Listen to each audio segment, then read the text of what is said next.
to injure more than my pride, Merlin. Apologies. Hello, old friends. We have so much to discuss.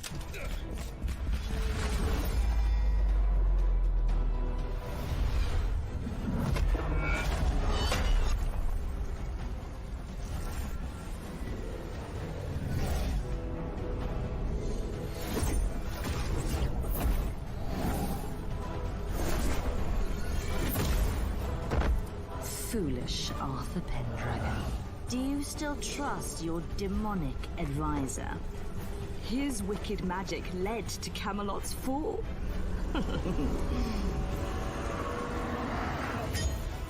Camelot, Olympus, both will bend to my will.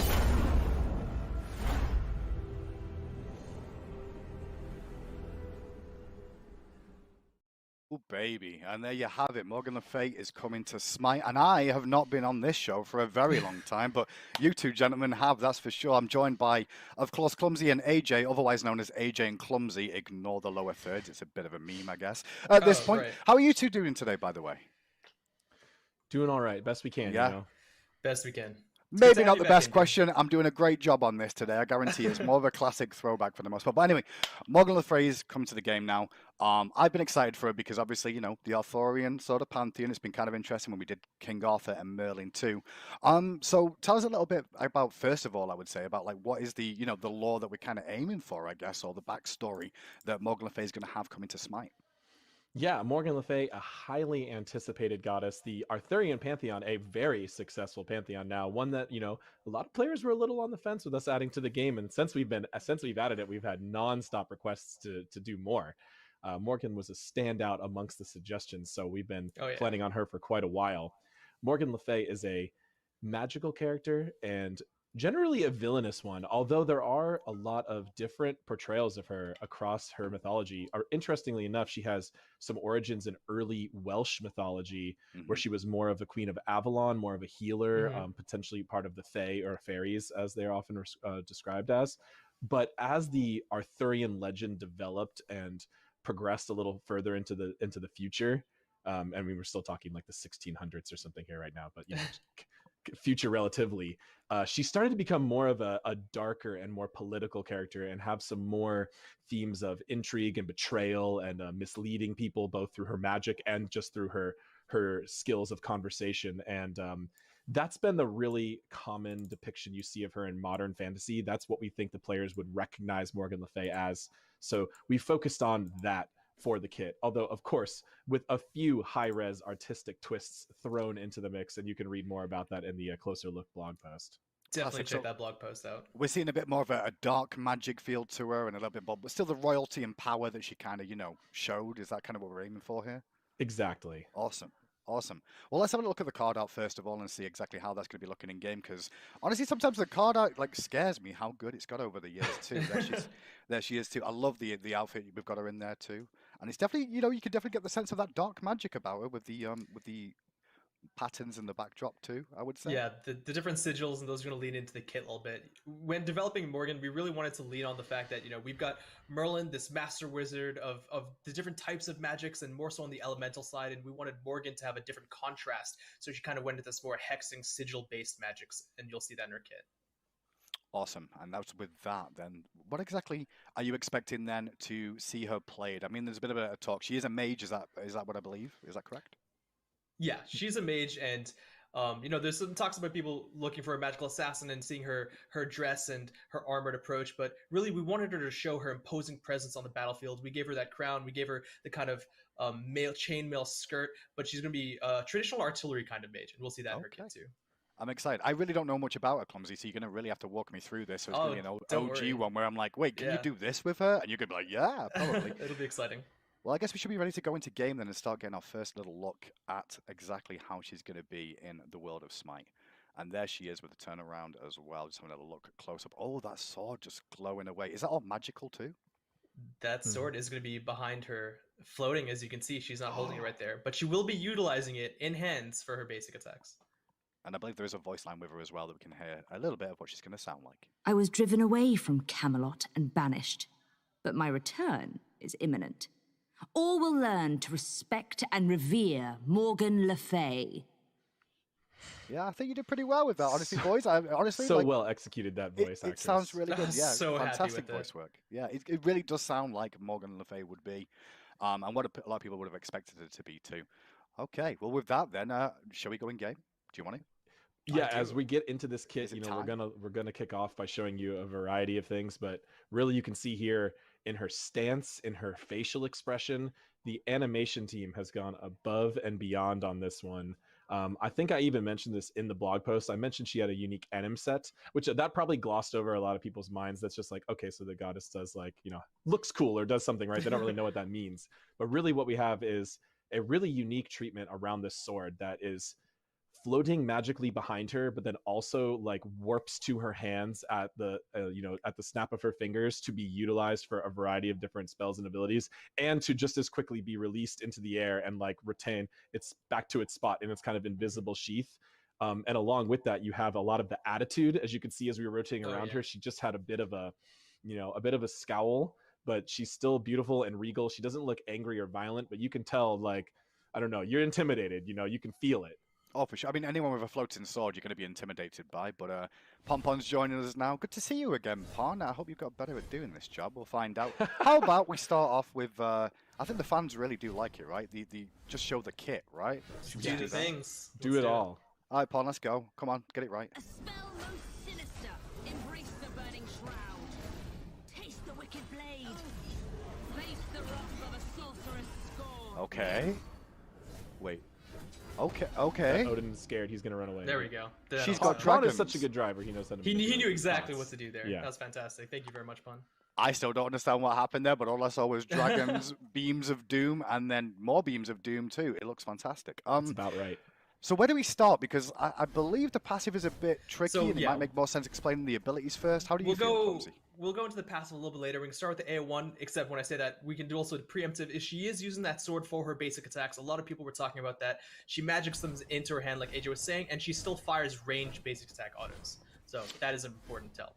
Gotcha. Because it's always been interesting, because mainly mages have been like ranged to an extent, and that's always an interesting tell on that one. So I guess we start off with the first ability then. Sigil Mastery, I believe it's what it's called. Why don't we walk you through exactly what this Sigil does? Mastery. Well, I promised you on Tiamat we're not going to have 20 abilities. We've still got one that turns into 3, although they kind of still do the same thing, so bear with me. Once you press it, you can see this double circle targeter, and you can press 1, 2, or 3, or the respective keybinds on your controllers, and they switch to different variants. They all kind of do the same beginning, though. So we see a crashing sword in the inner circle, and then a sigil marked on the ground for the second outer circle, although it's technically the full circle. Depending on which of the 3 you use, you're going to be marking enemies with the mark of mind, the mark of body, or the mark of soul. So the first one, being that more reddish orange tinge, will be fearing enemies from the center of the sigil. So you saw that in the preview, and you can see that here. They all share a cooldown, by the way, so you're still utilizing 4 abilities at a time. The second one would be the mark of body, and that's going to be creating a slowing field that lasts for about 4 seconds. So in this area, it's all the same damage. This is going to be creating a different kind of thing that you do to the enemies. And then for the third ability, well, a little bit different than the others, you actually spawn a decoy of Morgan Le Fay that attacks all the enemy gods hit in that area for a small period of time. Okay. And it's mainly the center, right, where that mark spawns. It's just damage on the outside. Is that what we're discussing there? Yeah? It's the center that deals damage first, and then the entire circle that does the rest. So you get a bit more time to get away, potentially, if you're lucky enough. Okay, that makes a lot of sense. And I know you mentioned those marks, and I think that's tied into the passive as well. We've not really gone over the passive just yet. Yep, but, that's right. I guess we can move on to ability number 2 then, unless there's anything else you want to say about that first. No, just a quick note. Her things are still, in a temporary state as we get to in PTS, so our passive meter isn't quite here yet. I'm sorry, Sinister Phoenix, but we're working on it. And, some things are a little bit off right now, but you can see her sword glowing with those sigils. That'll be indicating her passive. And there's some things that you can see there, and I'll allude to that again a bit more when we get to the passive. But like you said, for the second ability, we've got Dragon Flight. And I guess this is the one involving that dragon that I saw keep appearing, right? Yeah, that's right. So if you look, we've got like an inverted T shape here, where Morgan Le Fay summons a dragon apparition, and it bursts from the ground in front of her, dealing damage and knocking up enemies. And then that second rectangular section in the center, well, the dragon flies forward, knocking back enemies. And if you hit them in that center spot, kind of highlighted in the targeter, well, you can knock them up and knock them back. Gotcha. So hitting that dead center is going to be like really useful, right? To get the buff, the knockback to. Oh, okay. I can Yep, see that. absolutely. Perfect. So right there, knock them up, knock them back. You get 2 hits. The flying dragon component is the larger of the hits, and just like her other abilities, this one applies a mark as well, the mark of spirit to enemies hit. Okay, so far the ones, it's got the first ability's got a slow or a fear option. This one's got a knockback option. And oh my god, Pon, I wasn't going to ask this because I know we've been having a couple of tech issues today. He is a pro. The slow-mo dragon, that's what Look we at need that, to with see. the spear around as well. The animation team, the modeling team, the effects teams, and even the sound effects teams, they've all done a fantastic job with the entirety of Morgan's kit, but a lot of it comes down to the dragon flight too. Oh, it looks really good. Funny thing is, I'm already thinking about skin possibilities and artwork that people are going to suggest potentially, you know, involved in that dragon. What type of cute critter will we have to turn that dragon into? I find out next show. That's exactly it. Which one was requested the most, right? Like, this ability is primarily her self-peel, which I think is really awesome the way that Clumsy designed this ability. A lot of these more immobile mages, they have more of a traditional stun or something, or a way to heal or shield themselves. Morgan doesn't have so much that, but this ability is a really interesting skill shot that can knock an enemy up and away, CC them for a good bit, as well as create some space, and combos beautifully into her 1 or her 3. Yeah, we definitely recommend using this as your self-peel. If you try and just throw it out as a skill shot, it does take a little bit of time, and the enemy can see it coming, so it's pretty easy to juke at far ranges. I used this slightly greedily in a playtest the other day to clear the wave, assuming I'd be able to get out of the lane after I did it, and I was immediately ganked afterwards, and I was like, nope, I'm never doing that again. I mean, I gotta learn my patterns, and you want to save this one. This is the one you want to use in case of emergency. And for junglers out there, although we can talk about this at the end, if you're diving on top of her, that's the one that you beat, and then you're going to be in a good spot to go gank her afterwards. Or you can also position around it. You know, our junglers learned to play against it. We definitely had people, you know, feather stepping over it, and you know, Lermy was dancing circles around me. So you can definitely play around it. But it's a really cool interaction between that self peel situation that mages often find themselves in. So I know we've been discussing a lot of the fact she's got self-peel, and the way you guys have been alluding to, clearly from what we saw of the kit overall, she doesn't have much of an escape or a movement ability in her kit to an extent, but she does it on the 3rd ability, right? She has Shroud of Wildfire. Little bit exactly. She has the tiniest bit here. So Shroud of Wildfire is probably the most simple in terms of its presentation. It's a line with a circle AoE that you've seen multiple times, hitting and stopping on enemy gods with passing through minions and stopping on walls. It passes through minions, deals damage, but on gods and in that circle specifically, you can see you apply that debuff effect. And that's part 1, it's a dot that lasts 4 seconds, but it also applies a debuff on enemies. And if they use a movement ability in that time, they actually take an extra burst of damage. So you deal a burst of damage, you have the tick, and then an extra burst of damage if they use a movement ability. It would count as any ability that would be blocked by a cripple. So dashes or leaps would not necessarily trigger off of movement speed increases, but dashes or leaps are going to take extra damage here. And as you might be noticing, this was featured in the cinematic trailer. The trailer team did a fantastic job of making Morgan's abilities really accurate to the in-game depiction. So Arthur was struck by her ability 1, the fear version. So that's why Arthur was seeing his home burning in his mind. That was fearing him. And now we're seeing here the triple fireball that she hurls back at Merlin on her ability 3. Yeah, we didn't. I saw a lot of speculation. There was no dragonfly in the cinematic, but you did get a great glimpse of all of her abilities, including her ultimate.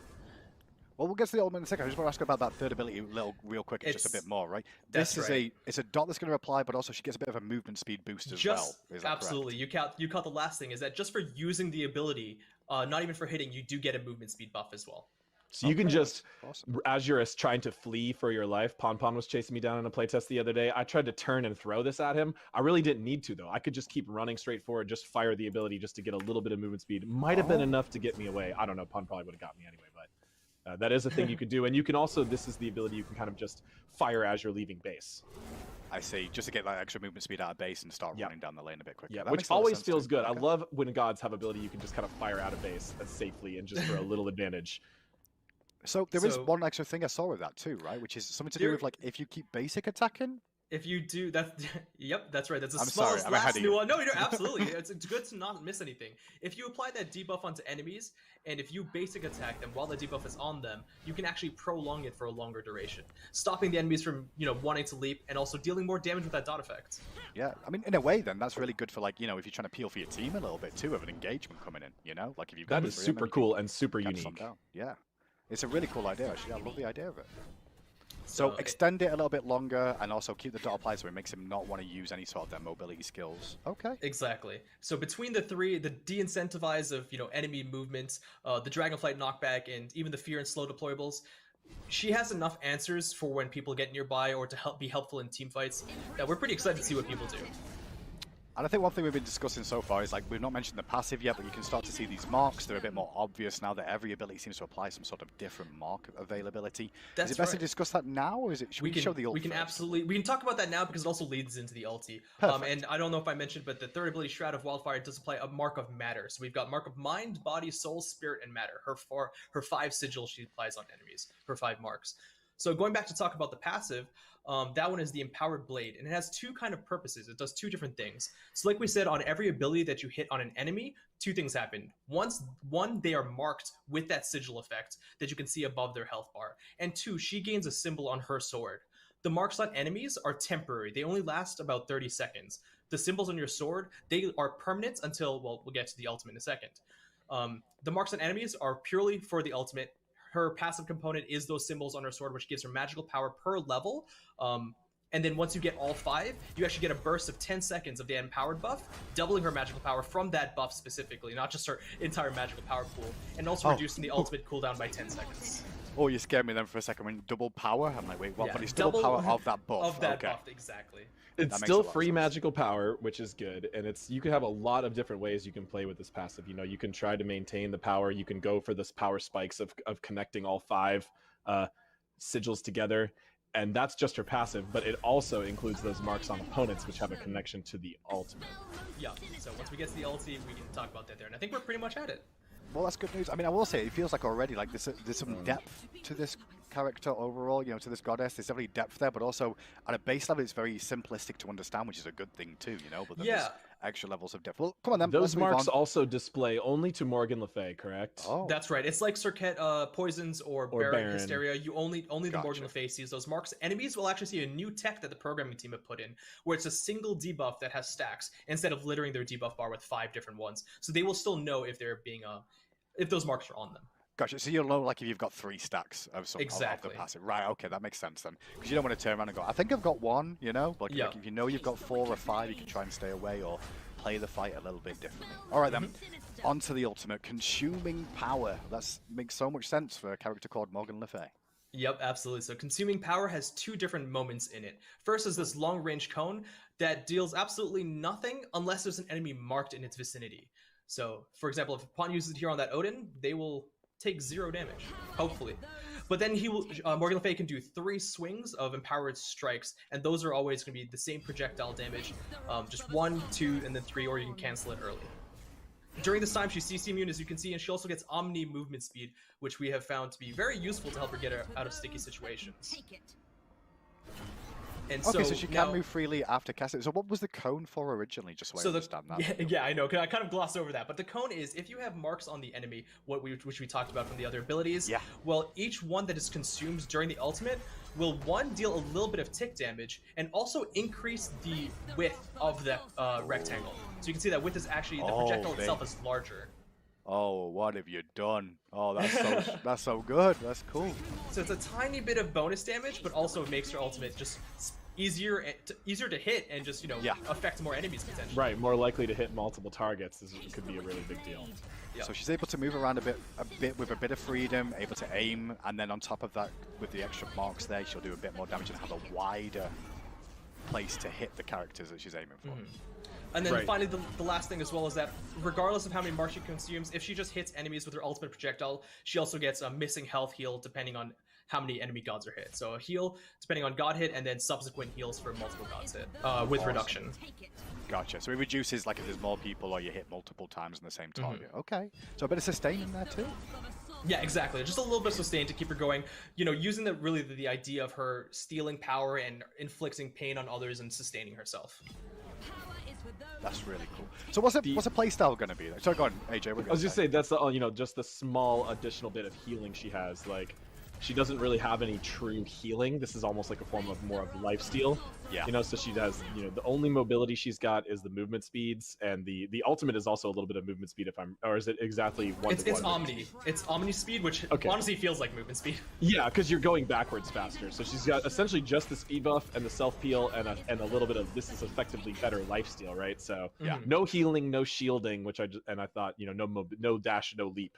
Really interesting way to design a kit, and a lot of unique applications of ranged abilities, which all feel super good to use. So as you were kind of moving into how does she play, she plays as a long range damage character. She's like an control artillery character, mage, right? Yeah. Your positioning is going to be very important with this goddess, as is your aim and your target selection, and also just your ability selection. I think Clumsy did a fantastic job with the design in that ability 1 and just the function 1 of ability 1 is the fear, which is kind of probably the most applicable in the most scenarios. Oftentimes it's just a good idea to use it. But as you become more adept at the character, the slow deployable does have a longer duration and is able to zone areas for longer and make, you know, cut off people's escape or prevent people from chasing. And the clone is the potential for the most damage. So though you might often be tempted to use the CC as much, the clone can get you more damage. So it's really all about making those decisions and keeping a close eye on your positioning with this character. Yeah, you said all the great points there. The clone we talked about a lot during the playtest. A lot of people defaulted to fear, which, like you said, is the most logical thing to really do. But if you're hitting someone at the max range and you know you can't follow up, or your team can't follow up, the decoys help a lot to get just a little bit of extra damage. We have seen those decoys get kills if players don't auto attack them in time, which they have a pretty low health bar. Okay, so you can auto attack them to try and defend yourself a little bit. Absolutely. Basically. Okay, good to know. I mean, honestly, once upon a time, I would have been very fearful of putting mages in the game without much mobility, you know, but over the time, we've had a lot of gods come out that don't necessarily have, you know, a full-on leap to an extent, or, you know, a disengage, but this, you know, she really looks like she's got good control in these fights and some survivability to her by other means.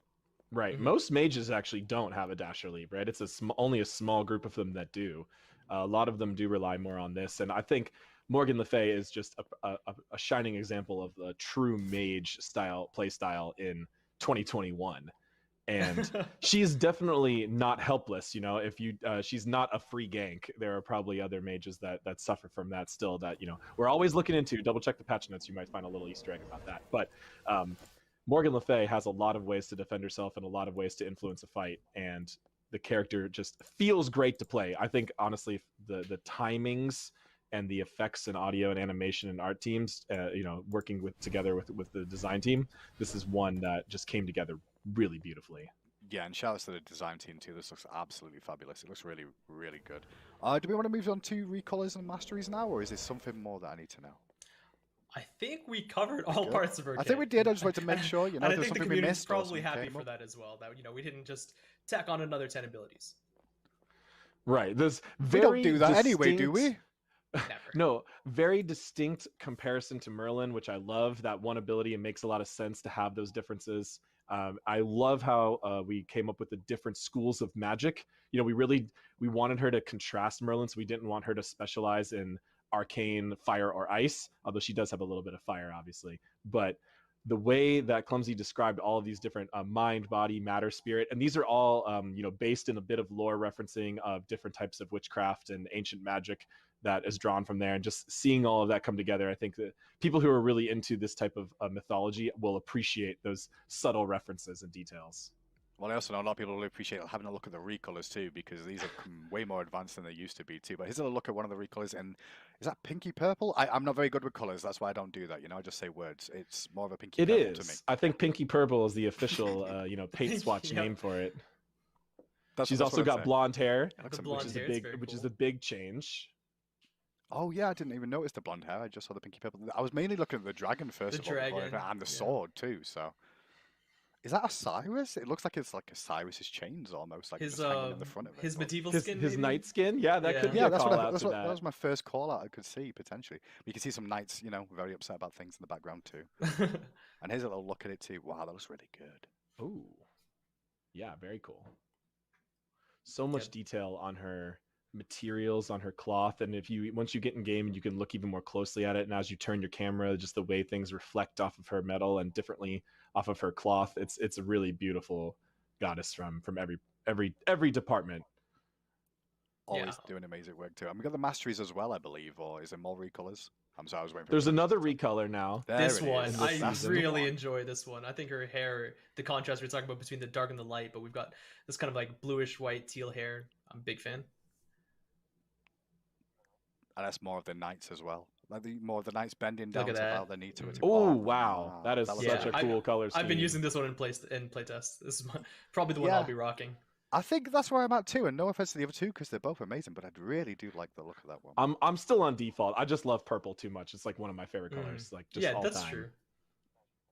Well, she looks fantastic in that too, with a little wraparound. Let's have a look at the masteries as well that'll be available. And here's the golden blue that we've been going with for a while now. She fits right in that sort of outfit. And back to the dark hair as well. It looks good. You can even see the sigils on her sword here in the card art. Like, well done. Oh, nice. How are we getting so many skins done for one character so quick? This is ridiculous. Like, I'm just so surprised by how quickly we get to put this sort of stuff together. We're working hard, Hindu man. We've also got a lot of updates. Well, it's about time, our AJ. pipeline and our team, and just like a whole lot of things happening over here on the dev side. Oh, and the diamond as well. I actually really like the legwork on that one as well. The diamond sword looks really cool. Diamond, yeah. The outfit, the sword, but contrasting with the darker hair compared to the other skin. Very cool. I do have a shout out to give to Chad, I believe, with designing the dark magic and making it sound like a battle mage. I know Chad had a lot to do with that, so I just want to give a specific shout out to him as well. Just checking through my notes. And obviously the Ascended Morgan Le Fay Season Pass 2021 is on there. What else have we got to say? Have we kind of covered everything that you think, or am I missing something? PTS on Friday. Okay, I wasn't going to say that because I used to always get in trouble if I said that and we didn't have it. PTS is always on Friday. I always get tons of questions about it. As soon as I say this, someone will still tweet at me, when's PTS? I guarantee it. It's probably already waiting for me in my notifications, but it's on Friday. You'll get the chance to play the goddess in the test server then. We broke things up a little bit differently this week, which we were all on board with. So go read the patch notes. You can, Pon and I spend a lot of time on writing those out, even though we narrate through them most of the time anyway, but you can see our justification for the changes. There is some interesting changes on that list. There really is. So we'll talk about more of those in the future. And there's also a couple hints about upcoming stuff even further in the future in the balance notes if you go ahead and read our dev commentary. The good news is that you can all rage out on social media about any changes you don't like, and then by Please Friday's don't show, do that. by Friday's show, they'll be able to have, form some answers and explain it a little bit. Yeah, let's, that's what you told me originally, AJ. Don't throw me under the bus like that. That's what you were saying. Send AJ the things that you like about the patch. Yeah, only please tell me the things that you like. Send us all the stuff that you guys like. But Friday, 11 a.m., we'll be doing the patch notes, going over the balance again for those that didn't get to see it or don't have time to read over them, or just don't like reading over them, like to have the opinions told to them almost in that form, as well as all the skin content and extra content coming in. Guys, Morgan Le Fay looks amazing. Thank you so much for joining me here today. It's been a pleasure to have you both. And with that, guys, that's the end of our show for the timing. Thank you so much for tuning in and checking things out today. Once again, we really appreciate all the love and support you guys have been showing us, and to everybody too. It really does mean a lot, and I know we're very quiet about things at the moment. There's reasons for it though. Thank you so much for all your time and joining us today. Look after yourselves, and we'll see you all Friday for the rest of the Patch Note show. Update show.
Hello and welcome back to the Dark Enchantress Update Show Part 2.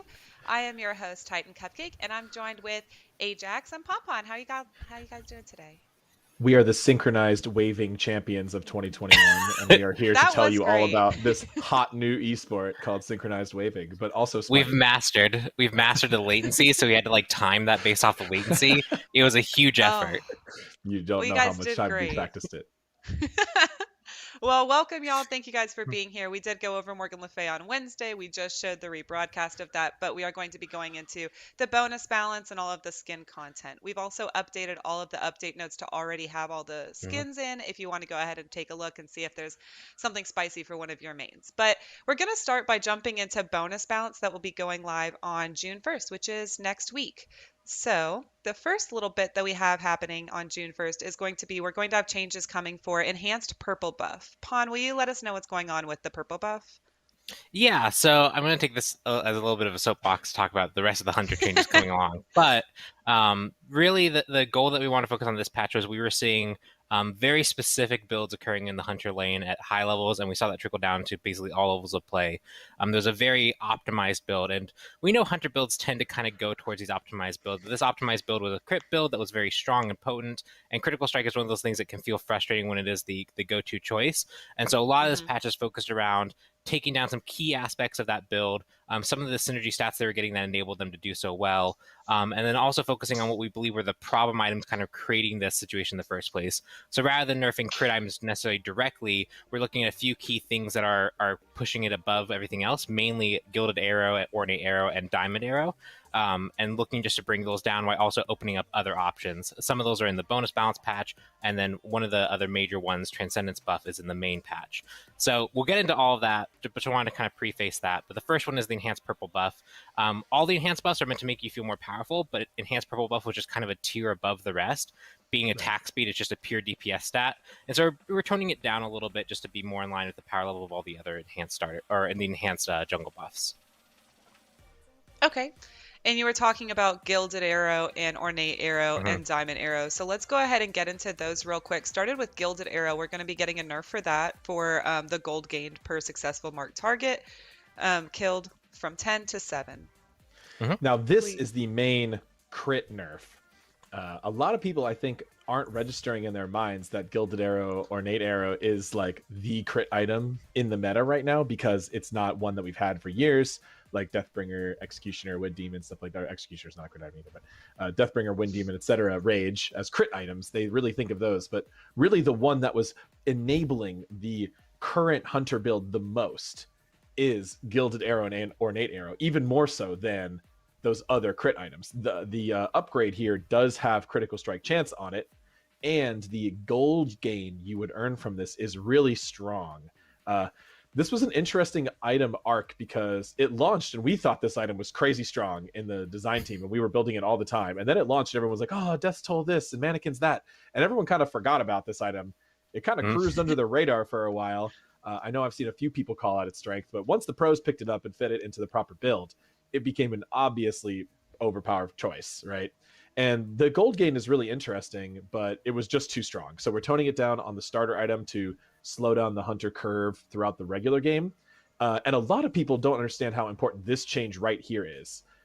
This change, people, think it's 20 level 20, right? Before you even get this, how much gold can you get at level 20? And the answer is a lot.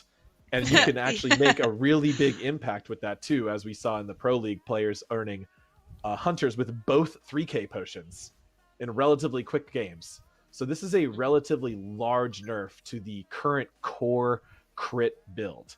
It does dodge a few items that people might historically associate with crit, but this is the one, and this was the direction we chose to go with, specifically after looking at the SPL stats and consulting with pros, right, Pon? Yeah, so a lot of the pros here, we talked to them a lot about the idea of like what is really powerful here, and gold gain was like the go-to point for all these items, to the point where they said, yeah, I know you buffed it and we started building it after you buffed it, but that item was probably good before you buffed it, and if you just revert the nerf, we probably still keep building this all the time. Also, if you nerf this too much and you don't nerf Diamond Arrow, that gold gain is so valuable. It's when you hit level 20, it's not just yeah, when you hit level 20, it's not just that, oh, I've hit level 20, I've hit max build. We have things late game like the 3k pots. We have the things like the yellow potion that lets you swap out your boots for a more powerful option. And when you're in the games that do go past the early stages of the late game, so first fire giant push doesn't end the game, these start really compounding, and if you can get those advantages above your opponent, you're going to be able to be in a much better position to actually close out the game. So this is really what we want to focus on, and it was really directed by a lot of the consultation we got from the pro players, where this gold gain just enabled so much pressure above your opponents that if you didn't go it and you didn't end the game on that first fire giant push, you were at a huge disadvantage. So that's really what we're focused on here. That's a lot why these changes are really focused on gold, and even though they're not literal crit nerfs, they do affect the crit build that a lot of the top end players were going. Okay. So thank you guys very much. Excited to see how that's going to play out. We've also, going on to Executioner, we're going to be having a nerf for Executioner as well, where the attack speed is going to be decreased. Why are we doing that? So Executioner is related to the crit build, but also part of kind of the other initiative with these hunter changes. We didn't just want to annihilate the current build. We wanted to provide a set of buffs and nerfs. So we're actually doing a few buffs in the bonus balance, which is rare. We're doing that to provide a few different options. So we hit Diamond Arrow and Ornate Arrow really hard to just hit the core build really hard right now. You're going to get a little bit of attack speed off from the upgraded jungle buff. You're also going to get a little bit of attack speed off from the Executioner. Possibly hunters will still be buying this item, or quite likely they'll still be buying this item often, but they're going to have a little less attack speed if they do. And then this one ties closely into the next two buffs, which is some other penetration focused items that are getting some small power buffs to better compete with Executioner. So if people do continue building the same build, which there's likely going to be a change because I don't think we're going to see as much arrow. So we might see some changes already. But even if they do, they're building Executioner, they're going to have a little less attack speed, but then we're also doing a shift here to encourage maybe some other items find their way into this hunter build instead of Executioner. Okay, and you said that this was going to lead into Atalanta's bow getting a buff as well. Mm-hmm. Yep, Right, so and Atalanta's Aussie. bow. Yep. So Atalanta's bow here getting the 10 extra physical power. This is an item that was really good for a while. We did some adjustments and we made some tweaks. It got the 10% penetration. And over time, it's really kind of fallen out of favor compared to Executioners. We just want to bring their power levels closer to each other. Executioners should be higher DPS opportunities when you have multiple subsequent hits, but where Atalanta's bow should shine on that initial hit as well as the second hit because of the way that damage works. And also just the extra utility you get when you are successful in triggering its passive. So just making sure that these feel more comparable to each other is the main goal of this change. Cool. And then you were talking about the Aussie buff as well, Pawn. Oh, I'm sorry, yeah. Ajax, you were talking about it. I'll take it. Yeah, no, it's just similar idea as the Atalanta's bow. This item actually very popular in the casual and non-conquest player base. The passive trigger on it is super fun to just turn fights around with. So we were a little hesitant to buff it too heavily.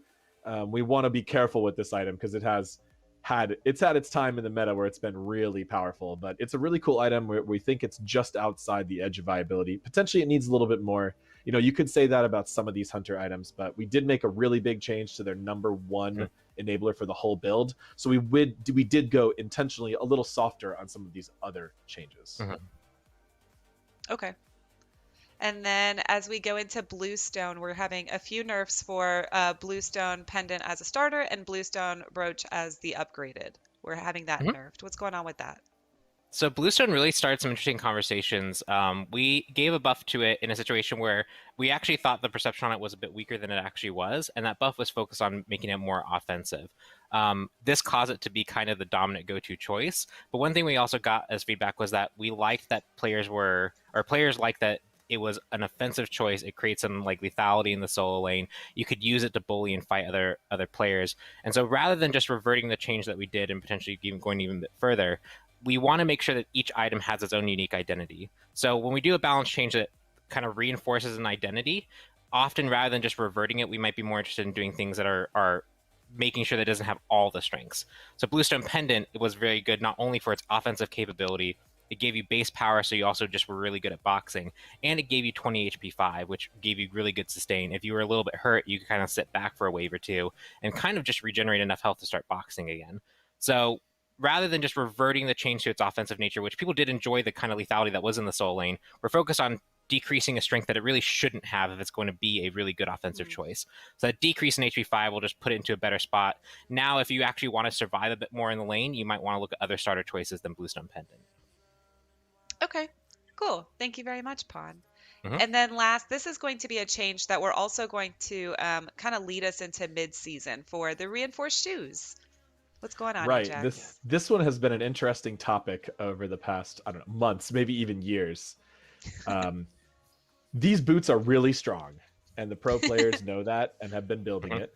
It doesn't seem to translate to a lot of the rest of our players, though. I've been keeping a close eye on the data, looking at just how popular cooldown boots are still amongst support players across other skill levels and in casual conquest. And that's just not necessarily the right decision right now. I guess that, that's a creative choice if you want to be a little bit more aggressive, but the tank built boots are being overwhelmingly built in pro play. So really what we're talking about here is a bit of a disconnect between our different play style groups, and us being hesitant to nerf things that only seem to be present in the pro league. So if the whole huge bulk of the community is not really experiencing these boots being too strong, or still the rest of the community is often still just very concerned about the viability of supports and tanking as a concept, right?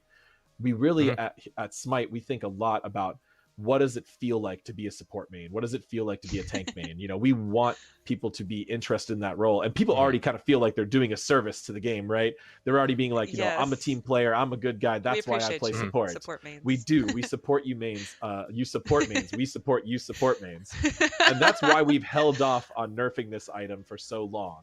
And that's why this nerf is even a bit of a small nerf even right now.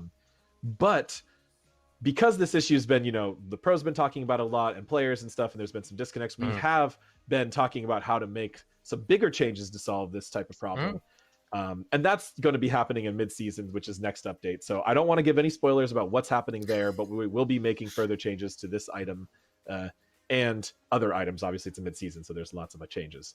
But in the meantime, we're going to be cutting the CCR down. And in the meantime, if you're still building cooldown boots in the casual support meta and wondering why you're dying, please buy these boots instead, and you will have you should have a good 2 months of tanking for us before mid-season comes and mixes up everything. And if you get in before next Tuesday, you can, before the nerf hits, you can change up. Like a month and a half or so. Yeah, you'll even get it before. Yeah, start right now. You've got another week before this goes live, and you get nerfed, right? Go. Yep. Well, that's going to cover it for the items for the bonus balance. So let's get into gods. And the first god that I have on my list is the most recent rework, Persephone. So she's getting a little bit of a nerf. Is that why, Pawn? Why is she getting nerfed? So yeah, Persephone rework has been really interesting to watch. She was bad. Yeah.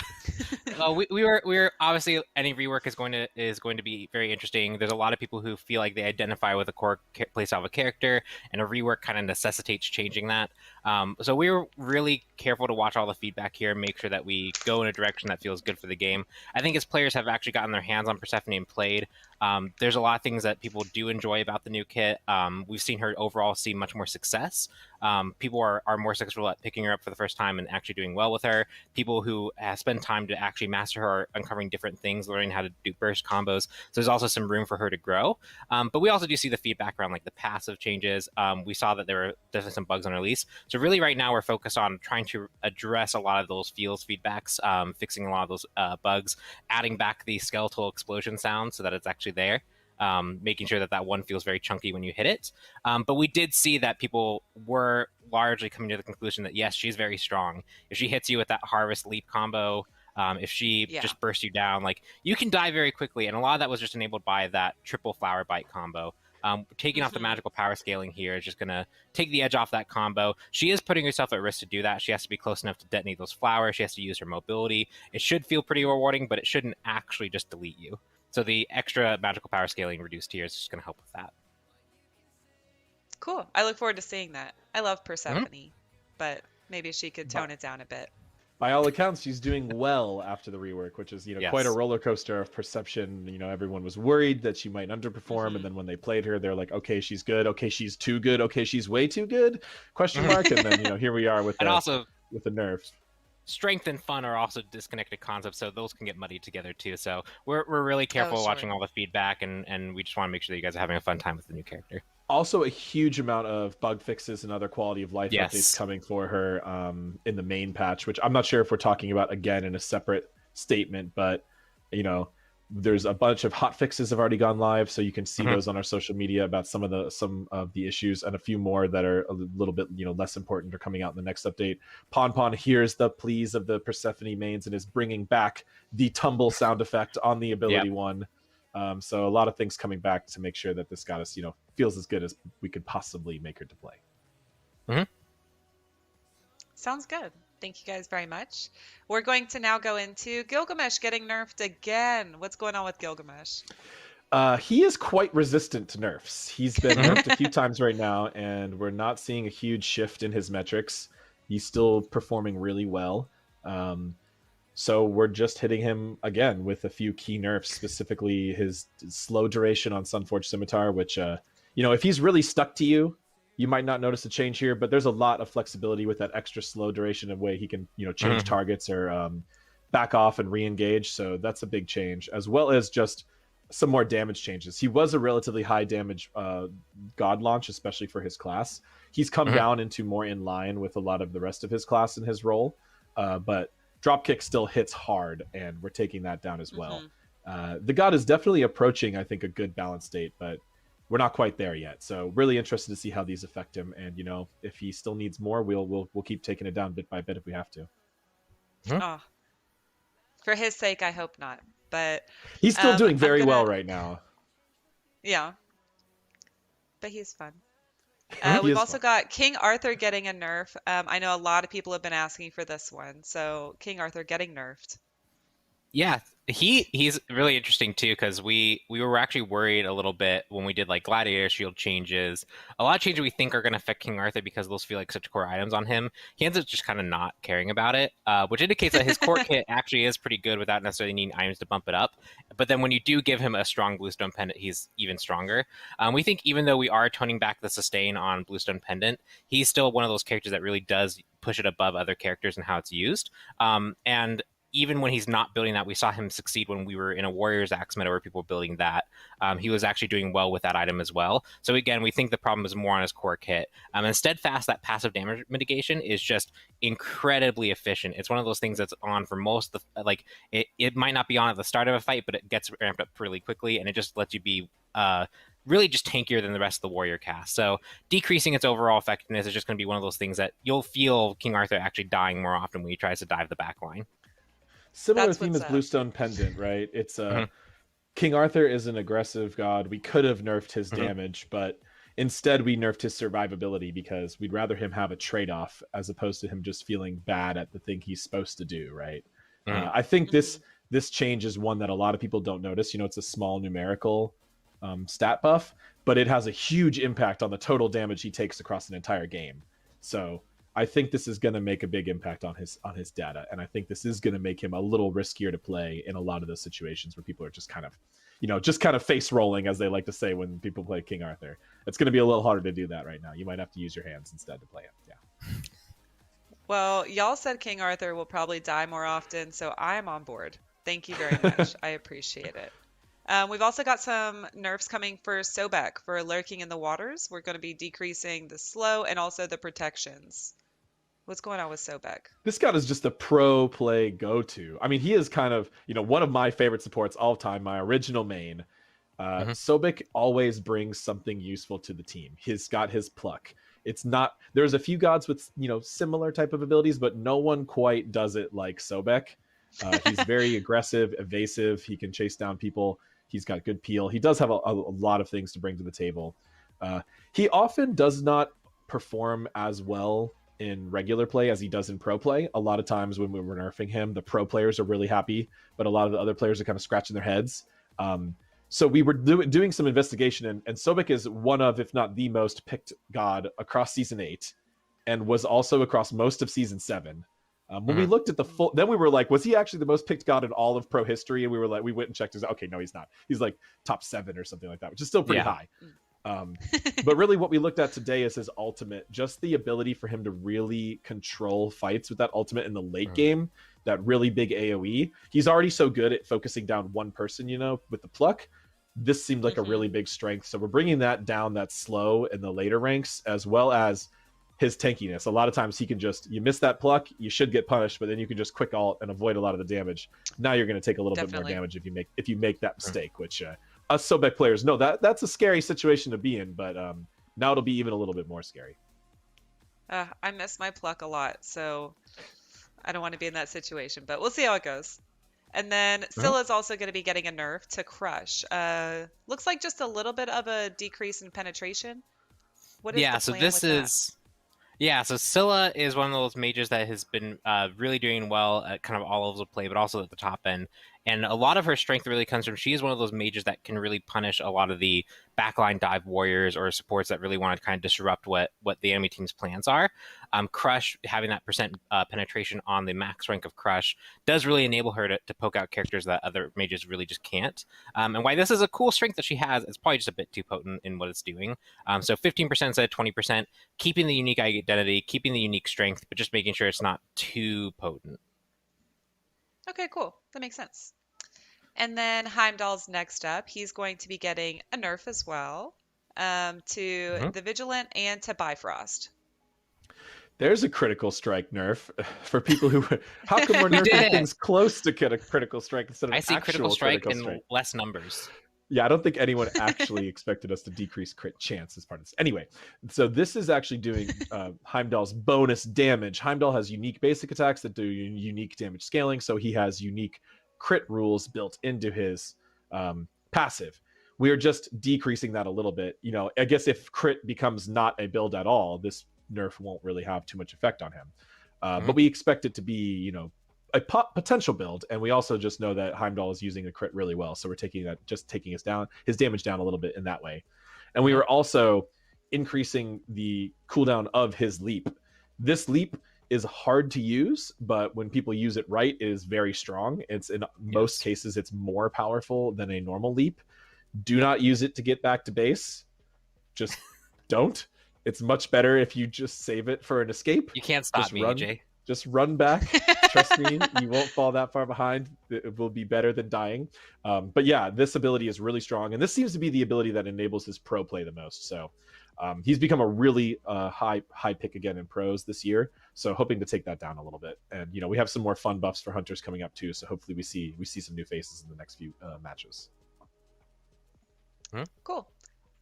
And Ymir is getting a nerf, and I believe it kind of can we sum it up as less walls? Pretty much less walls. He's just one of those, again, another support pick that we've seen a lot of use at the top in play. He's also just generally strong across the board. When you get those walls in like the perfect spot, it can be really devastating. Increasing the cooldown just makes it so that he just isn't as controlling the fights, especially now that he can control the duration by like putting it up and then canceling it when it's no longer useful and getting it cooldown quickly or cooldown more quickly. This just makes him a bit easier to fight against. Cool. And then we also have one last ADC nerf coming for Anhur with Desert Fury. Ajax, what's going on with Anhur? Why does he need to be nerfed? Along like the last few gods that we nerfed, you know, Sobek, Scylla, Ymir, Heimdall, all top pro picks. This guy is still one of the #1 picks in the pro league. We did some damage nerfs to him last patch. We saw some good results from that, but we still were discussing with the pro players that this ultimate cooldown was one that came up a lot. The extended CC immunity is a really important part about this cooldown. So this is almost like increasing an extra, 15 seconds on her speeds, because he often will use this just to cleanse out of things or to protect himself from getting CC'd. But it also does a huge amount of damage. So slowing this down, the pro players are very cognizant of these ultimate cooldowns. A lot of other skill levels don't see huge changes to these type of balanced adjustments. But at the pro level, this should be really impactful. Decreases the amount of, increases the window to gank him as in the early game, as well as increases your amount of time for like re-engaging in late game team fights. So looking forward to this change in all of the hunter changes together are really going to be Mhm. interesting to see how things shake out. I love playing Hunter, so I'm a little nervous, but I believe. I trust y'all. And then, last but not least, for our bonus balance, we've got the newly remodeled Athena getting a nerf as well. What's going on with Athena? Yes. So Reach, really quick. The TLDR is Reach hits less hard, and also Reach had a component that wasn't actually labeled, which was, let's say you throw it at a minion wave, that first minion you hit is going to take more damage than all the rest. That wasn't labeled there, but we have decreased that subsequent hit scaling from 25% to 20%. Later in the patch, we'll talk about this a little bit more, but we've also reworked the description to describe those effects and also just make it more intuitive, because when I say things like scaling from 35% to 30%, if you go try and do it in game, you're going to get numbers that don't quite make sense, and that's because there's an invisible backend number that's considering. We'll go again later when we talk about the description change, but just know that this is roughly the numbers that were there. You can see that they're decreased just to lower the kind of clear that Reach has, and also to better describe what it's actually doing. And then also Confound, we're decreasing the damage that we added to Confound. We think that this Confound damage really did help round out her kit, but obviously adding damage on an ability that didn't have damage before is a really, really, really big buff. And so we're just decreasing it to be more in line with what strength really needs to be there for that ability. Awesome. The confusing math on Reach, the only other thing to keep in mind is that Reach nerf is a little bigger than it looks. Yes. So the new text will describe it as, previously, if the text was, it would have said Reach does 1.75 times your basic attack damage. Now it's doing 1.5 times your basic attack damage. So that's the actual decrease that you will feel. So even though that's a 5% nerf in the current text, we're fixing the text so people can better understand it, and you'll see that that's actually a 25% nerf on Reach, which is pretty significant. So yes, Athena's still performing super well. I'm thinking after this she's going to be good though, right, Pon Pon? We're just going to be able to cruise for a little while after this. Hopefully. I'm looking forward to it. Just let her chill. Cool. Well, that's going to wrap it up for all the balance that's going live on Tuesday next week. I can't believe it's already going to be the bonus balance part of 8.5 already. But we also have skins coming out as part of the bonus update as well. So first off, Talons of Tyranny is going to be getting a couple new skins. The first one is going to be Infernal Beast Guan Yu. And I believe we've got the card art ready. There he is. Spooky. I love the purples. Yes. So he's purple. He's got pink little effects, and it's beautiful. We've got to go in god for his meta reign. Has it ended? I wouldn't say it's ended. He has fallen a little to the wayside. I still see him around from time to time. Yeah. Oh, I love that. I love his boots and the details on like his armor and different. That weapon. Pretty effects too. Oh yeah, so pretty. I love that hot pink. But let's listen to the voice pack.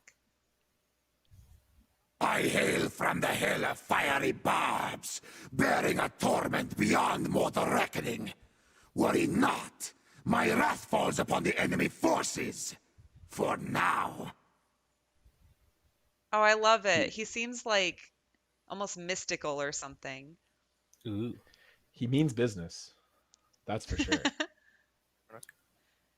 All right, and the next one we've got is Cultus Chronos. Oh, yes, this one. Oh, my goodness. Oh, man. Yes. We've been getting a lot of requests for the Chronos skin. It has been a little while. Same with Guan Yu, actually. So really big shout outs to the team for getting some lesser skinned gods, get some hot new skins.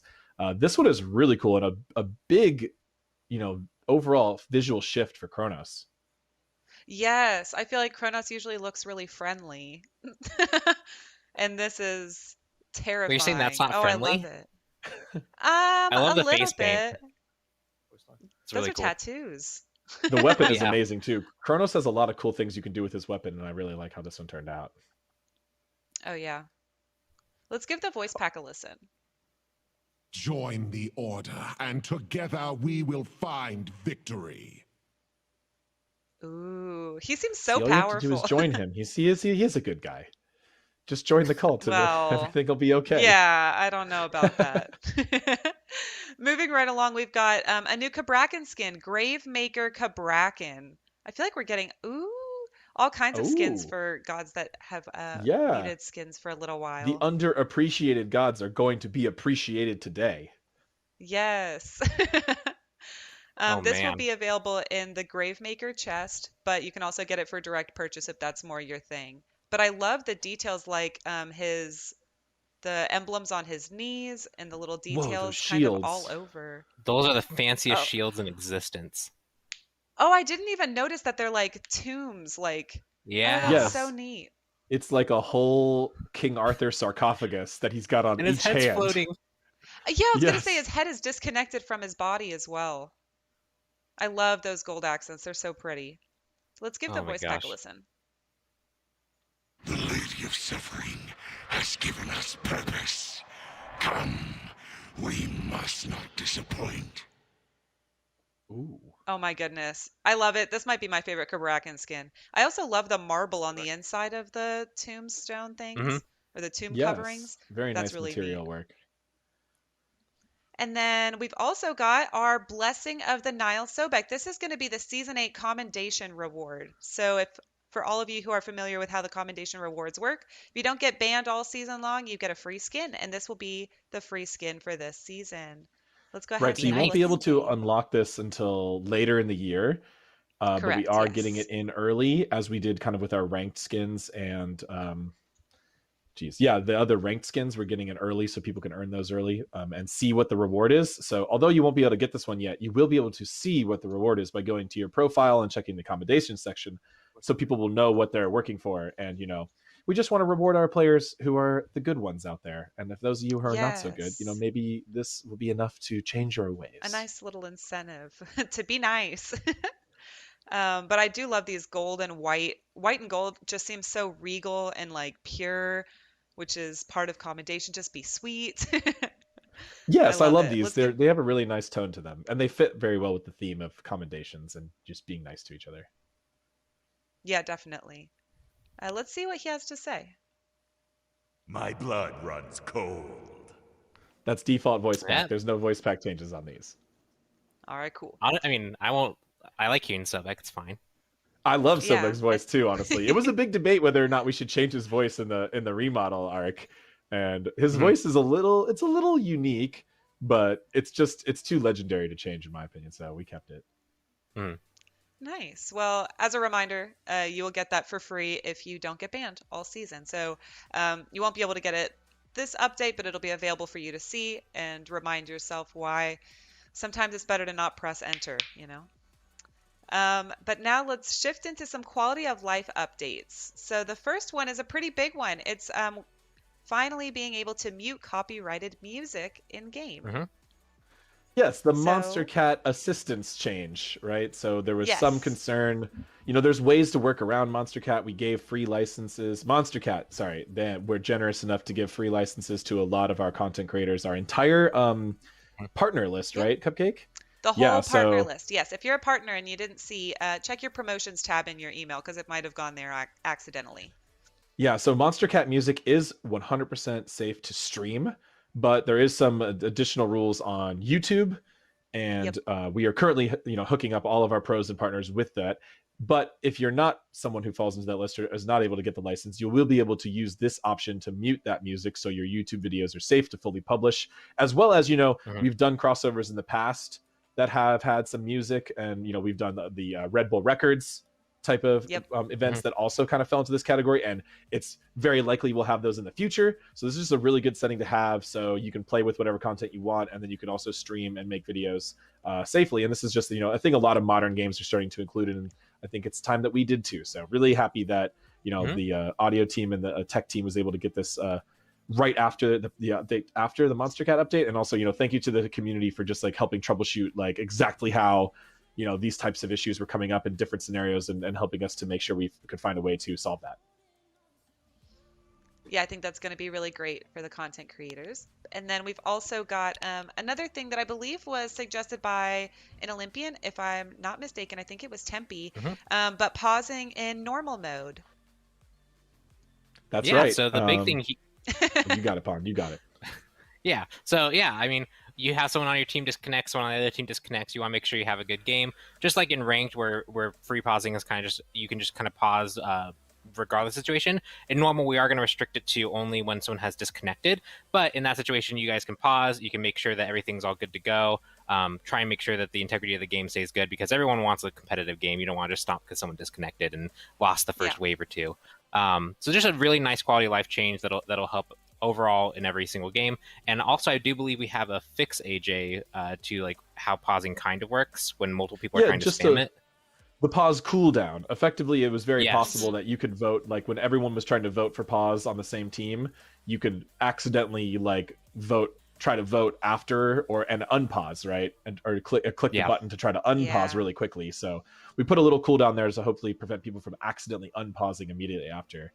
And just to add a bit about pausing, you know, we were hesitant to allow pausing in normal modes. We generally don't want to disrupt the game flow. In a lot of normal modes, people are just playing, you know, disconnect, whatever, they'll come back, or who knows, like just play. But we did, in this specific case, since we had the tech now to only allow pausing when there's a disconnect, that did make sense. Like, okay, yeah, let's transfer that right over. But I don't think we would ever intend to transfer over normal vote to pause to normal modes, unranked, mostly because we just don't want to disrupt the game flow. Yeah, I think it totally makes sense for the disconnects. I'm excited about that because to be honest, I'm scared of ranked. I'm all casual. So I'm excited to have that added. But that's going to cover it for our quality of life section and the bonus balance. So let's get right into the Dark Enchantress update balance section. We're going to start with items. And first, we're going to have a fix for benevolence. Pawn, what's going on with benevolence? Yeah, so people found that the gold tick starts happening when it's in your inventory at any time above 000, which means that you can do some clever things with it, like, for example, sit in the fountain at 000 with it for a little bit to get some extra gold. There are just a few cases like that where people could use this item to generate gold in unintended ways. So now, if you're going to benefit from it, you have to leave the fountain with it before it will start actually being enabled. So no real way to cheese it where you're just kind of getting free gold and then able to sell it back for full value. You actually have to commit to buying it if you want the GP5. Nice. Alrighty. And then we're going to have, it seems like a lot of buffs for a lot of masks, but the first one would just be mask in general. Ajax, what's going on with mask? Yeah, we should have put this in the Gilgamesh buff section, right? Because he's the only person who gets a mask via his random passive.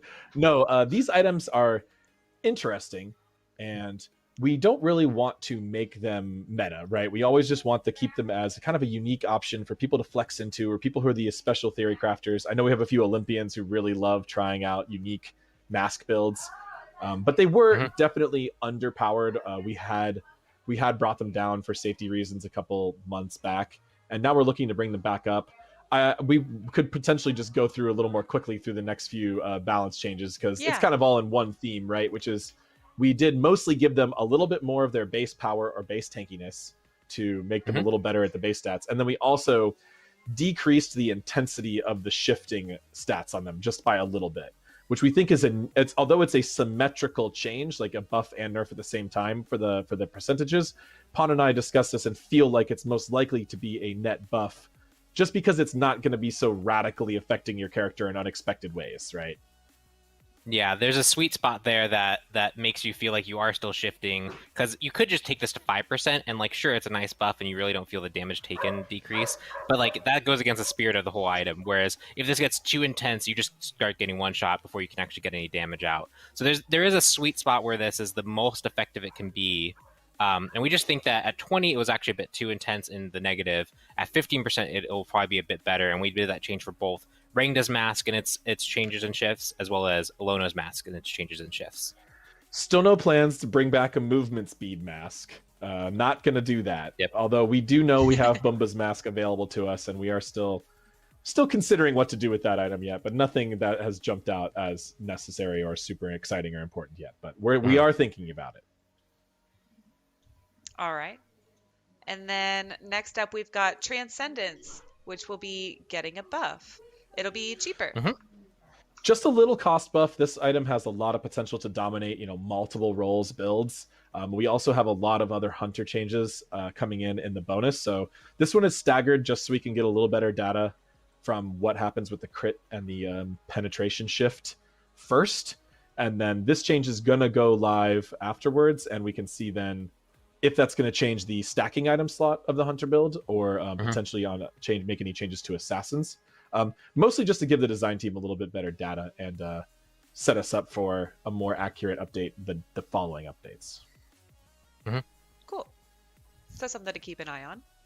And then we'll also be getting a buff for Death's Toll, where we'll be increasing the magical power by 5. Yep, so this will start off the final item changes for the patch, which are all related to magical carries. So Death's Toll is one start that you could go as a magical carry, but it didn't really provide enough magical power to feel worthwhile, so we're just bumping it up, making it a more compelling choice for magical carries who want to go and actually use this item for the sustain. But yet again, we have a whole bunch of other changes coming in to also help magical carries. All right. Yeah, the next few, Emerald Ring and Enchanted Ring, are both increased attack speed on the tier 1 and tier 2, which we're trying to give these hunters, magical hunters, a better flow into their builds. A lot of times previously, if you just bought those before, they did not nearly feel as good. So we're seeing more attack speed on both of those, as well as some small buffs to Ring of Hecate. It is not going back to its self where it was, dominating the entire meta, but we are... That's passive. We went back and read it, and even after all the nerfs, that passive is still strong. So just a little bit of some better stat adjustments here in power and cost to make it a more viable item to pick up. So along with a lot of the mage ADCs have had direct buffs as well. We're being safe, we're being careful, we're moving them up bit by bit, but we do expect to see them start competing with hunters more after this update. And if it's not enough, we will keep looking at it. I also noticed that when you were saying the item name, you said Hecate, and I have been calling it Hecate. So and actually in Sabrina, the Netflix TV show, they call her Hecate. And I don't know what's right. My goodness. Too many different pronunciations. So I might trust the producers of that show, but because they've made it a rather large plot point of the last season. But perhaps the more ancient Roman pronunciation would be a little bit different, So I'll look into that. Wrong. But maybe we're all wrong. Maybe. Well, cool. That's going to wrap it up for the item balance that'll be taking place with the update. But we also have tons of gods to go over. We'll start with Athena. We kind of already went over this a little bit. Pawn, will you go into this a little bit more? Yeah, so this is where I'll try to do the quick TLDR. So let's say a magical character hits for 40 basic attack damage at the start of the game.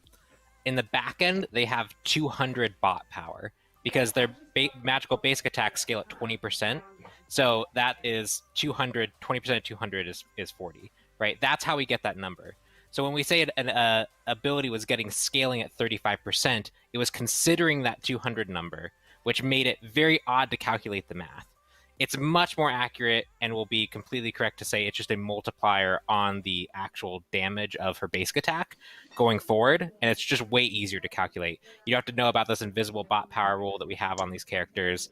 It'll just make way more sense. So the description has been updated to make that really clear, as well as also describe some subsequent effects that we had from before, which weren't quite clear, like the subsequent damage component of Reach.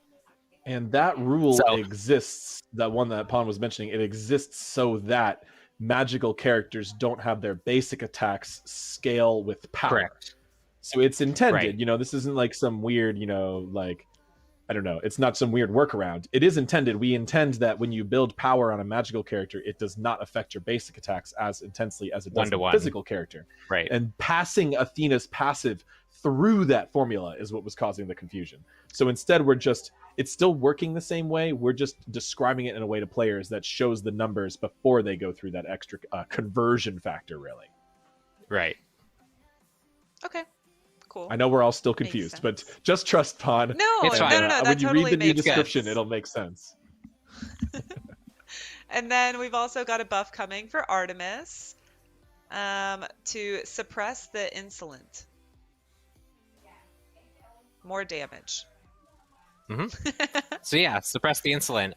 This one is just an item that Artemis is just a hunter that has been underperforming. One thing that we wanted to look for, and you'll see a few other hunters in this list, is just to bring up some of the underperforming hunters, just to make sure the roster feels fleshed out, especially since we're doing a lot of item adjustments. And this was just one that felt like you could have more damage on suppressed lancelet. You're often using this to try and poke 3 minions and a god at the same time. You can't quite hit the full wave with it unless you group them up. So just making sure that this feels impactful.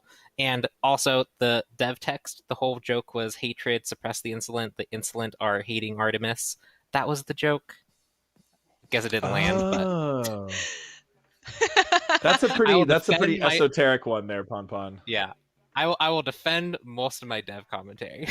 The Ymir one was a classic. But yeah, just overall helps out Artemis. Let's see, Ymir just being upset about the changes. He doesn't like getting nerfed. Said he was going to schedule a meeting with me. Aw. We've also got Opwash getting buffed. Empty the crypts, but also his base.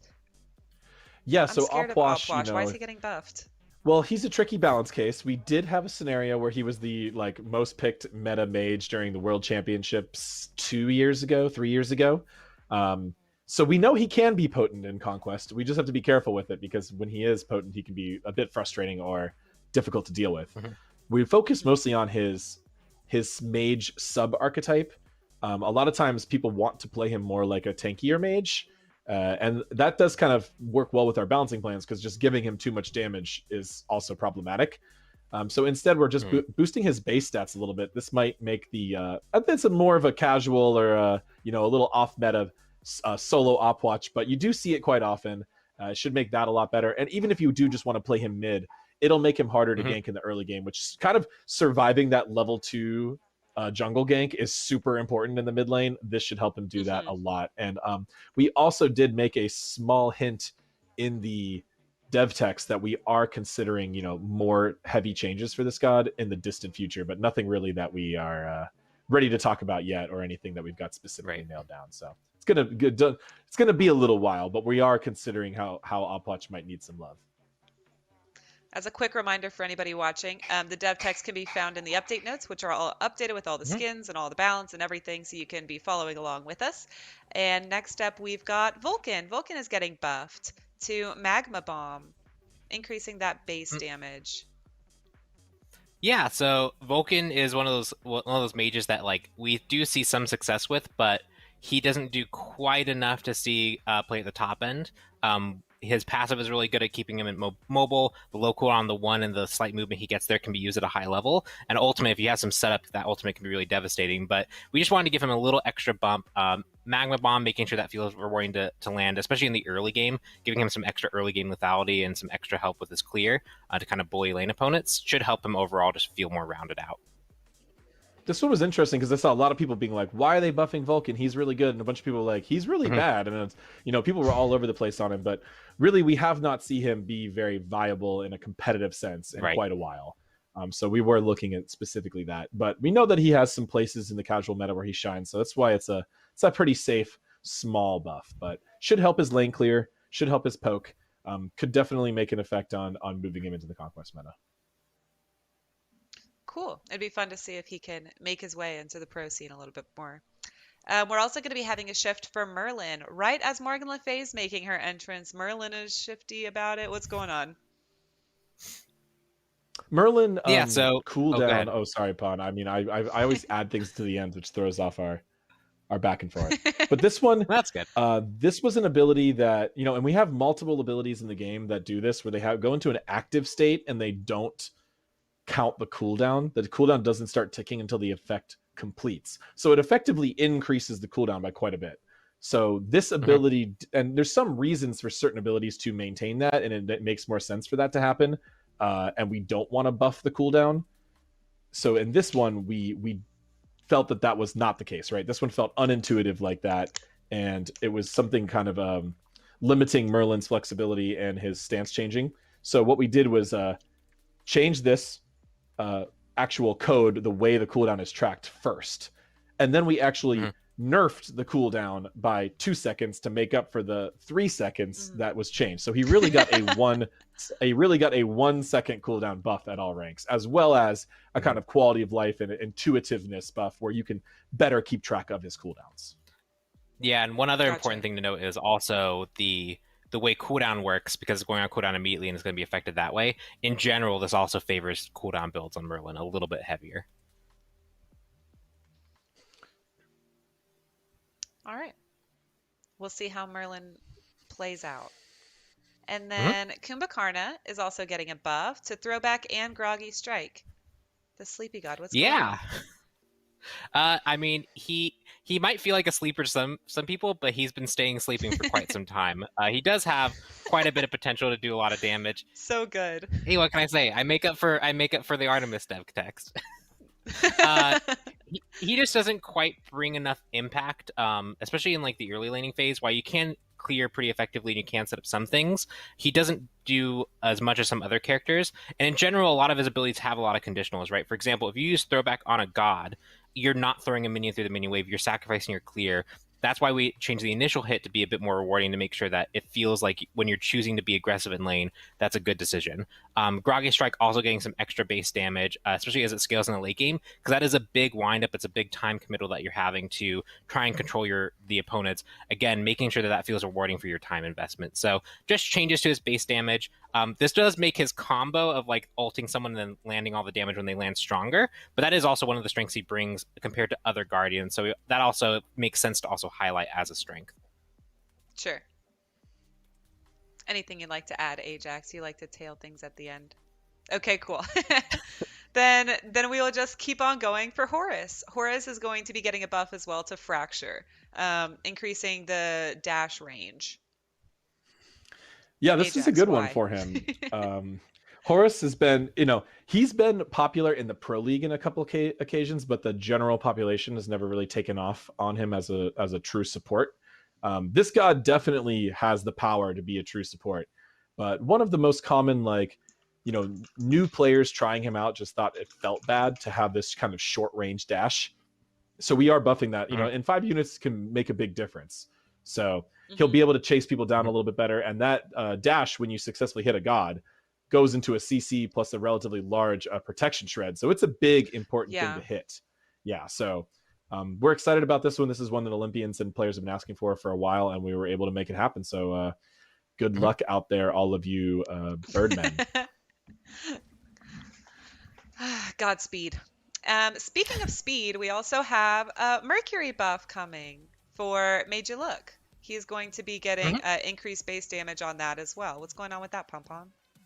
Yeah, actually, Mercury was one of those characters we were like, well, we expect Bumba's boots start to be pretty core, and that sounds like a perfect world for Mercury to get boots as the first item, considering his passive works really well off movement speed. And so at the start of the season, we were kind of expecting him to perform really well, but that just never really panned out.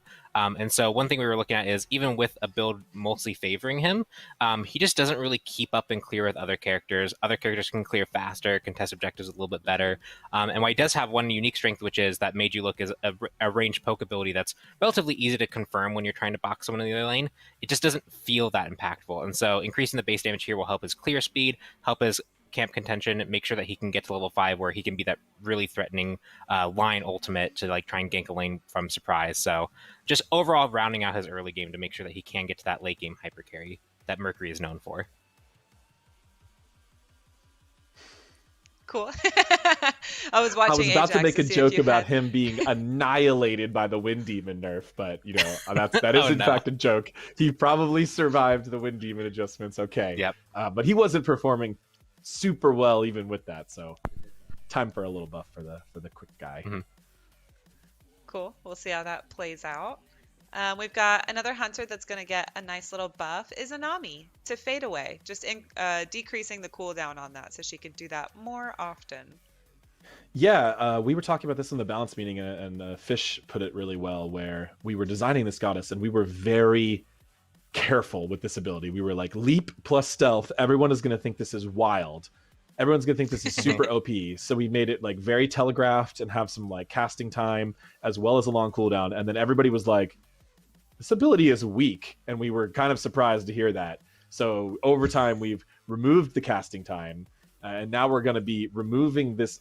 It's still a relatively long cooldown, but it's closer to your normal leap cooldown. We're still going to keep that telegraphedness, I hope, for the long time, because that I think is still really important to preventing her from being too frustrating. But this goddess is on her way to the top of the charts, believe me. And we keep trying, and people keep saying, no, she's not very good. So here we are again with this one, and we shall see, because I am convinced that this goddess is one of the strongest hunters in the game that for some reason never gets picked in ranked and pro league.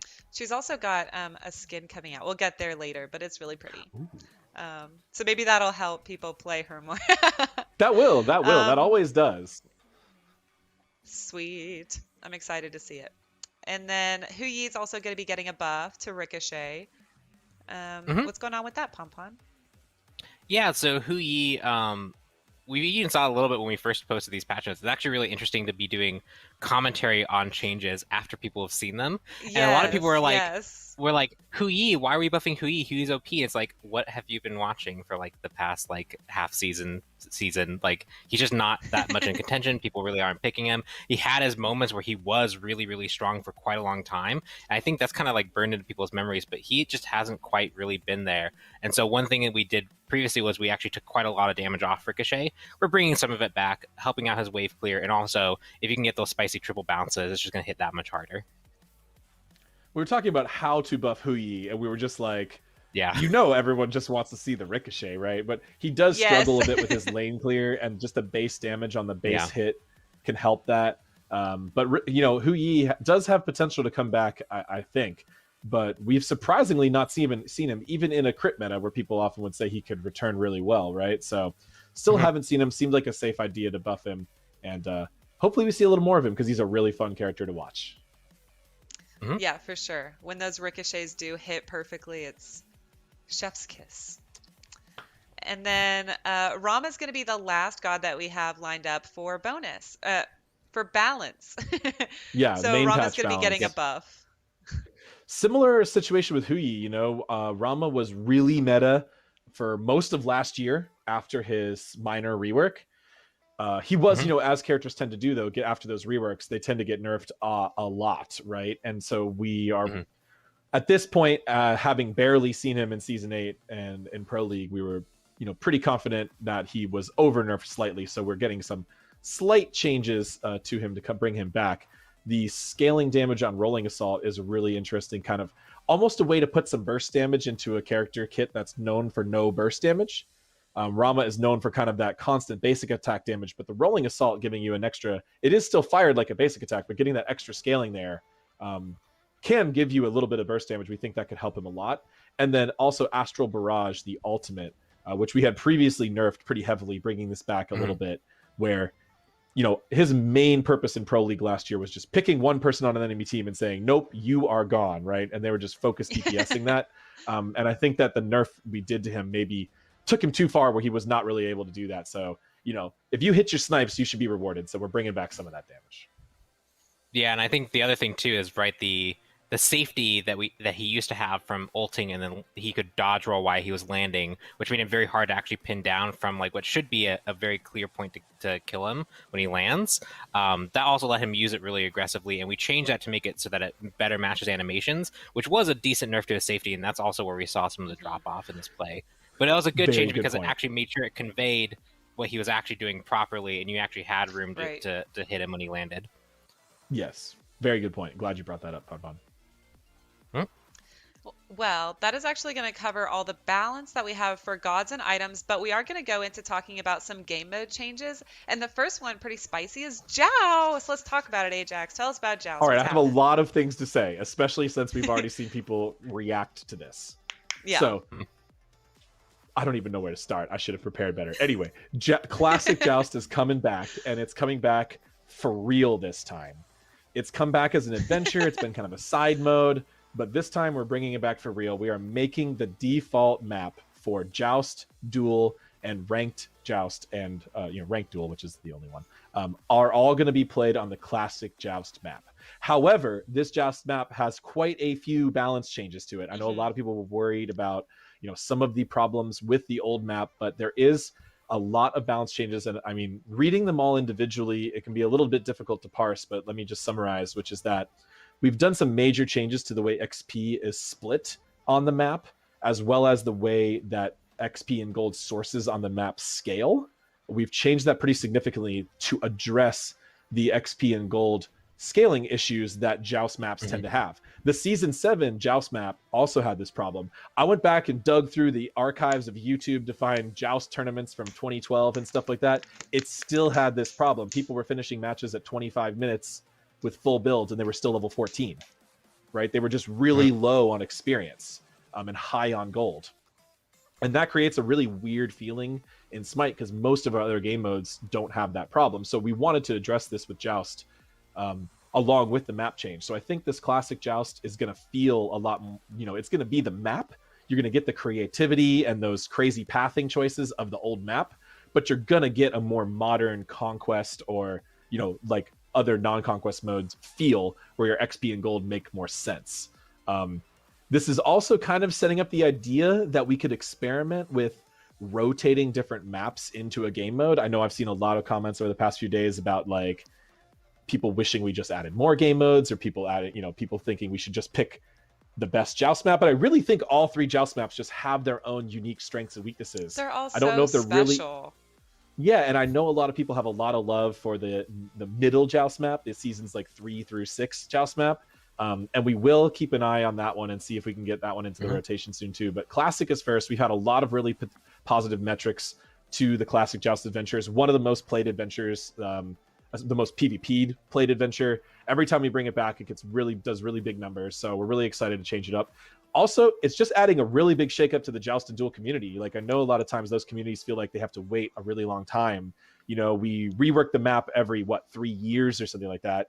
We changed initiatives this year to change Conquest quarterly, which is really often. And I felt like the other maps were just kind of getting left out. So we went ahead and kind of did this reworked Joust map, with the main new feature being this anti-tower shred mechanic, where the red buff will enhance and help you deal much more damage to enemy towers. And all that said, we're still going to PTS test it. We're still going to play it.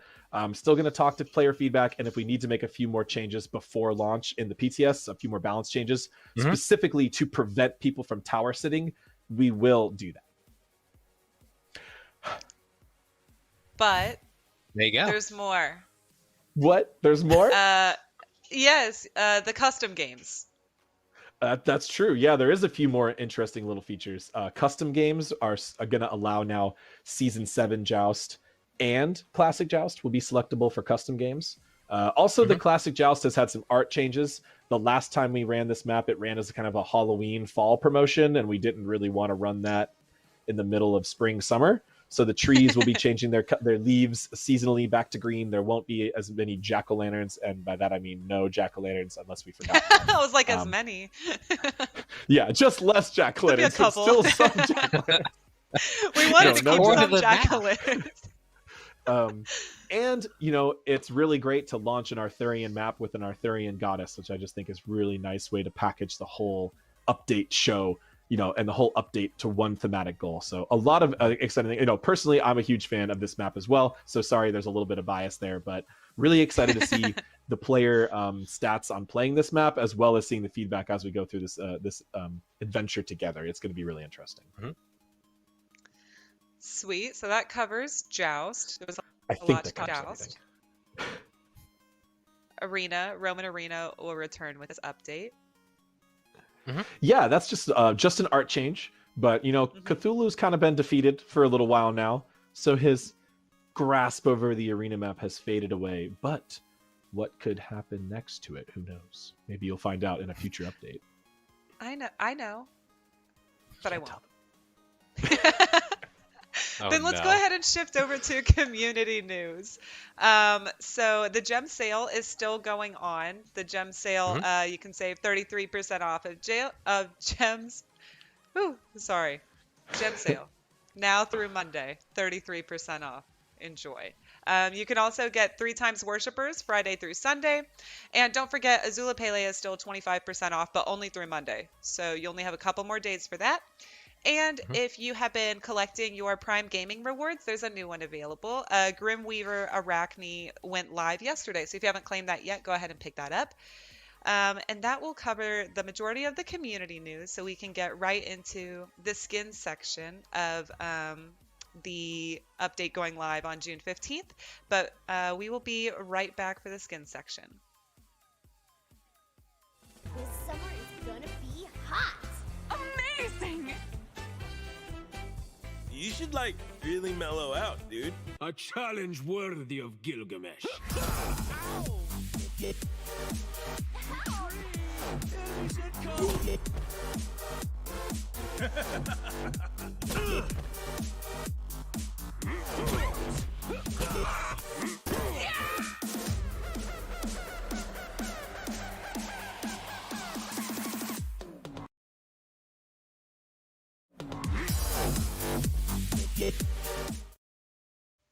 I don't know if I've seen that video before. That was amazing. Really?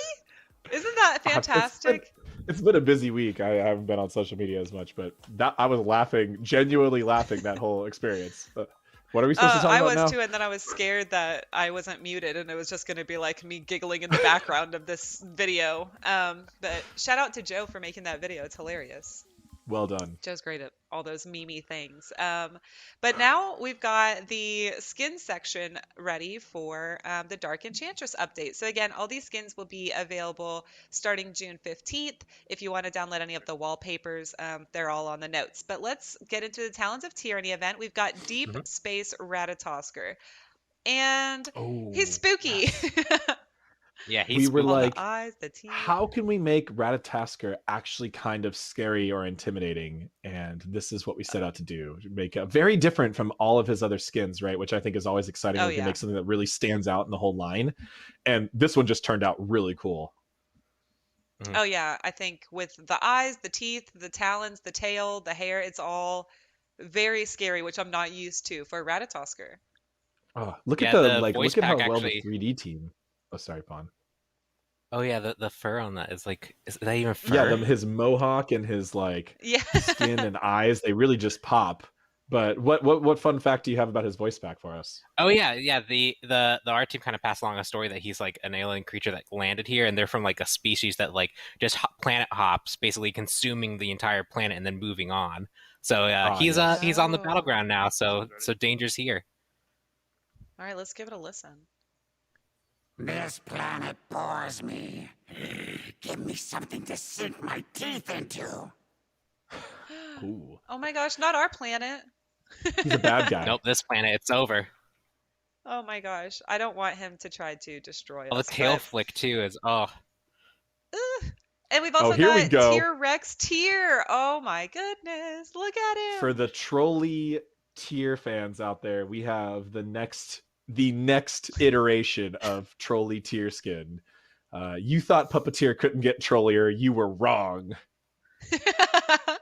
It looks great. I love the ham or whatever that he's holding on to with the bone. So basically the idea behind the skin is, those inflatable dinosaur suits that people run around in and make funny videos in and stuff like that? Yes. It's like, what if Tyr was in one of those and also just tried to battleground of the gods you? Oh my gosh, it's great. I love it. I love it. I love it. It's so goofy looking with his little face and I love how someone's so serious. He just gets these skins. His spines on his suit, as well as the glow of his weapon, will change colors with his stance, as will his animation posture, which is that's really so cool. Tell. So he will still be you'll still see those tells for how to tell what stance he's in. Nice. Let's hear what he has to say. Maybe he's got something to tell us. All right, kids. Who's ready to be entertained by this Cretaceous beast? I'm gonna need a drink first. Oh my god. So the whole voice pack is as if Tyr himself was actually hired to work a birthday party, and he's trying to stay in character to be fun, but he's secretly lamenting the fact that he has to be a fun cartoon dinosaur. It's the commitment to the bit in the voice pack is really intense, and good job to the team who wrote it. Oh, that's hilarious. We've also got Tombstone Raider Hachiman.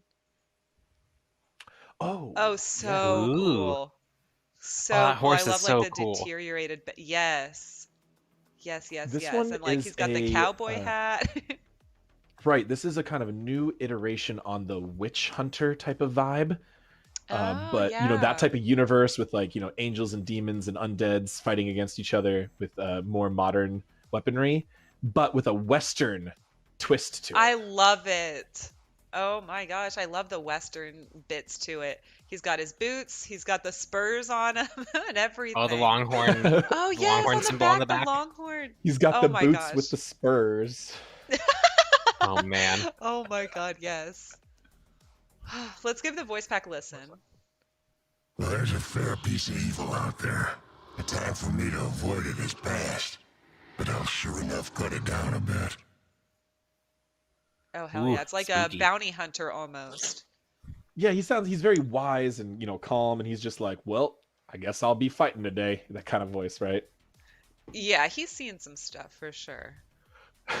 And then the last skin for the Talons of Tyranny event for this update is going to be Divine Axe Izanami. And this is actually going to be the unlimited reward. And I am obsessed. This is a tier 4 skin, you know, and the final reward.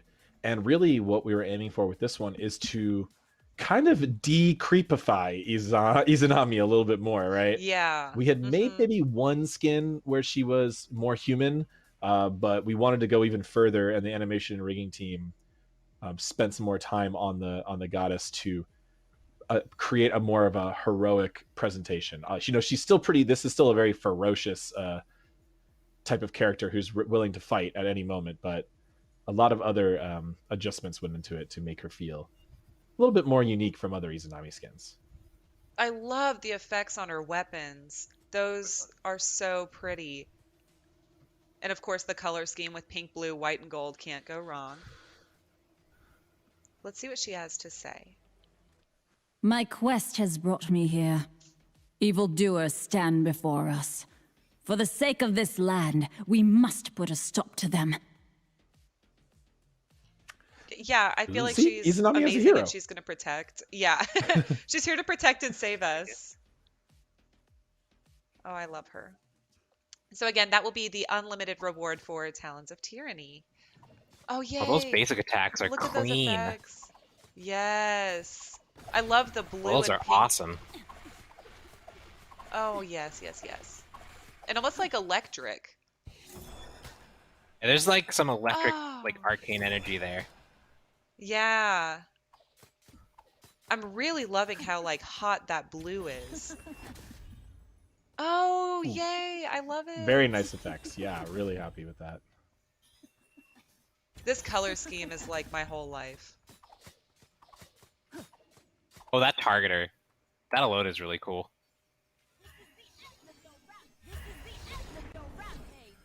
Oh, pretty.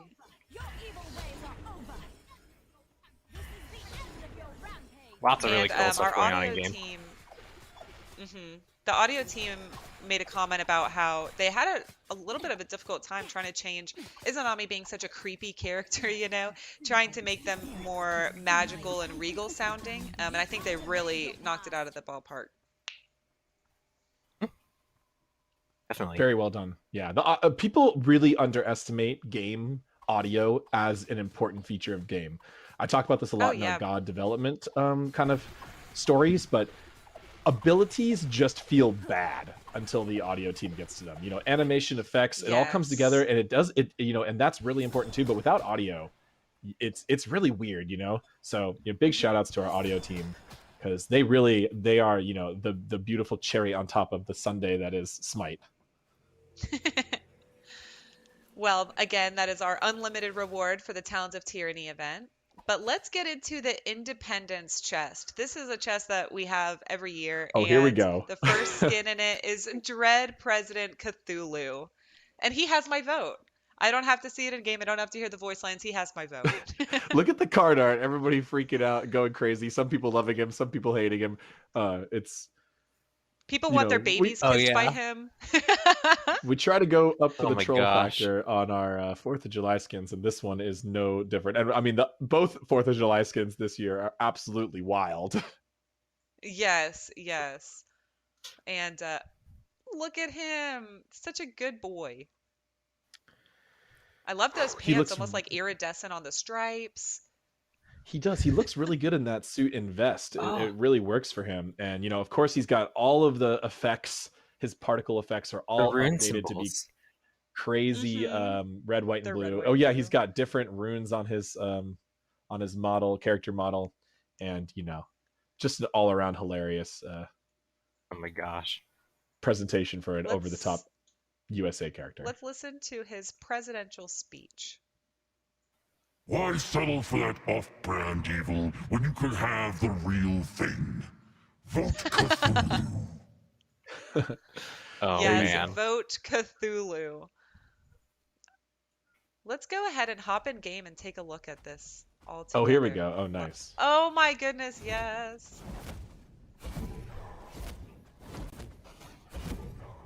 I love all the red, white, and blue and like the stars and everything. Oh, are those almost like... Yes! Usually Oh, fireworks that is is so a common... cool. Oh my like gosh. A whole pile of fireworks in the sky dropping down. Oh, that's so Red, neat. white, and blue glow. Oh, and he's got them Oh, behind look at him when those. he does his dash too. And the wing And the trails. sound effects. Oh my gosh, this is so cool. Oh my god. Look at the Being fireworks. the president. This is so pretty. This makes me... Wow, I cannot wait for the 4th of July. I don't Bottle know if you can rockets hear just it. bursting in. But there's background like Osei, can you see? Like there's that playing in the background, like a very deep, eerie version of it during that ultimate. Oh, I'm gonna try and be quiet. Can we do that again?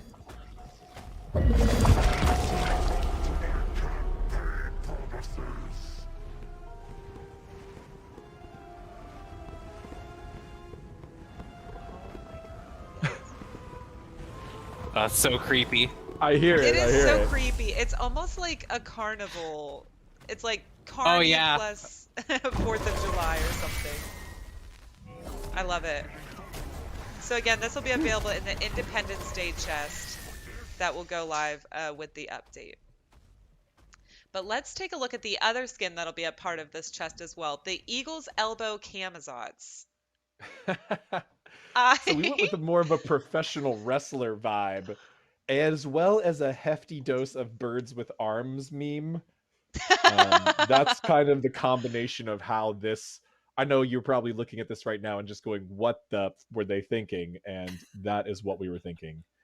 This is what we were thinking. And Camisots is just such a unique body type, right? So we were like, let's do some crazy creature thing. And this theme is kind of... a lot of our 4th of July skins are very humanoid. So this year we have, you know, both creatures to kind of keep Anubis company in that skin line. You're trying to make sure Anubis is taken care of. You know, I always got to look out for my boy. But I do love this one also has all those, of course, red, white, and blue effects. But then he's also got like the stars around his head with those little bandana. He's got the American flag on his belt. It's hilarious and details. amazing. Yes. Let's listen to his voice pack. What? Never seen a bird with arms? Oh my god, that's amazing. Oh no. Let's hop in game. Yeah. Are those fighter jets? It's a Those are mini fighter jets. jet? That is... I So should have known sick. FX Team was gonna do that. But I had no idea that was gonna happen. Oh my god, that's so funny. And the crowd cheers Oh my when he God. hits his other skill shot. Oh, this is just so... A lot of details.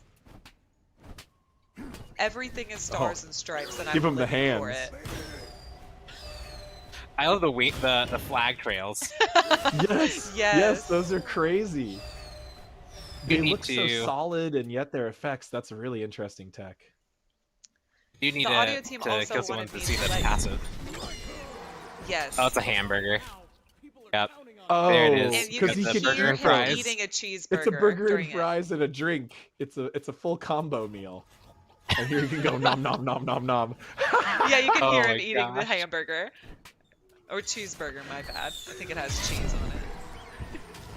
So it's perfect for the 4th of July cookout. You know, you got your burger, you got your drink, just chilling. I'm hungry now. It is lunchtime, actually. Oh Yeah. yeah. After this, maybe I'm gonna have to get a burger.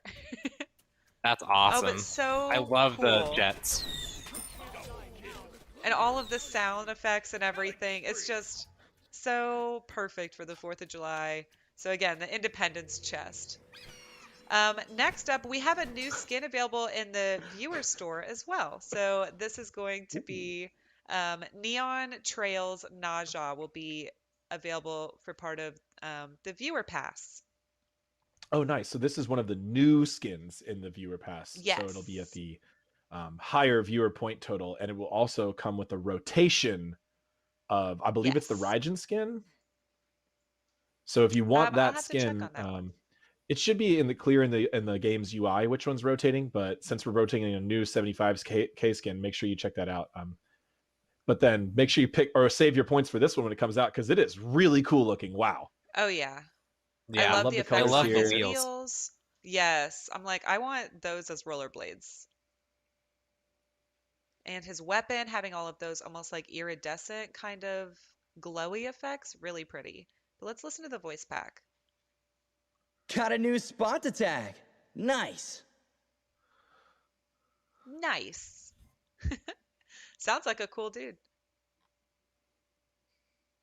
I also love that dragon flying around. It's so, the way it flashes between all those colors, so pretty.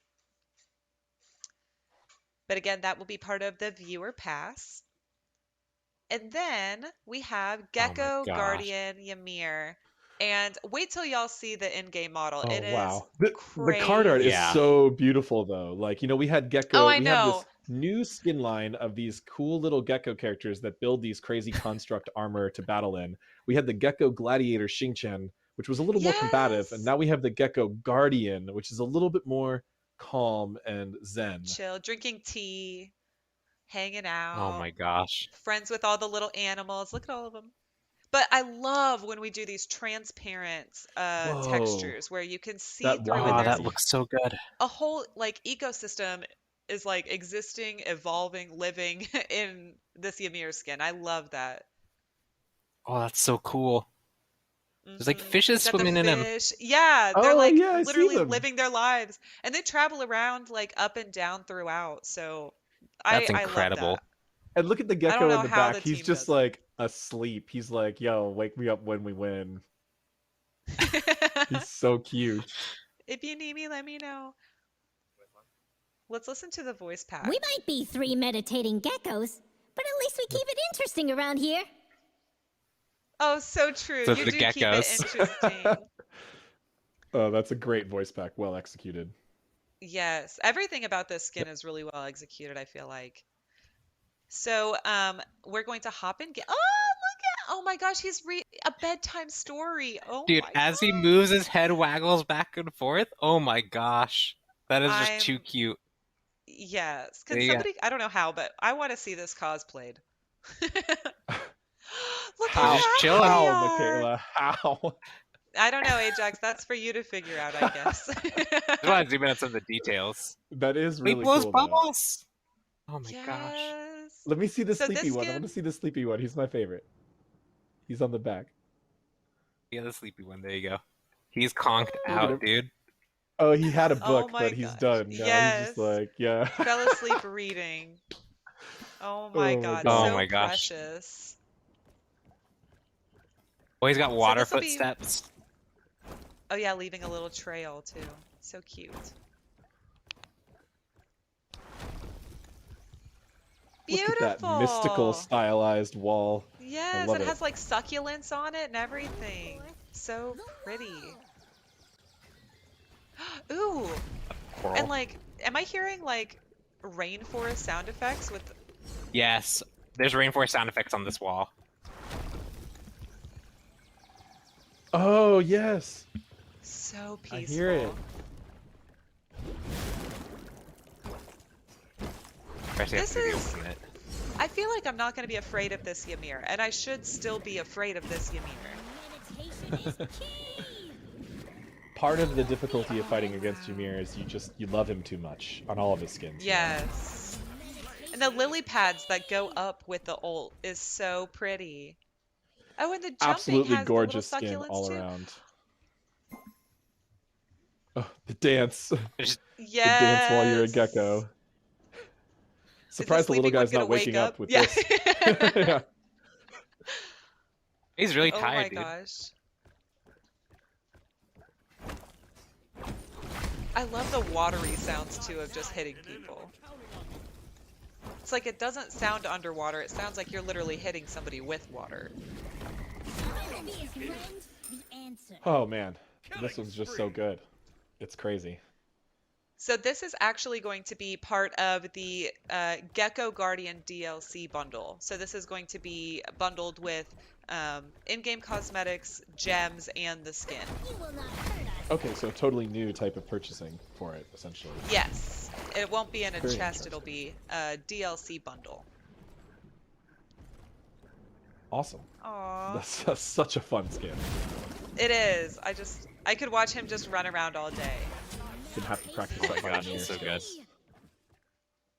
I feel confident that I'm That's awesome. okay with Ymir, so that'll be my new main skin.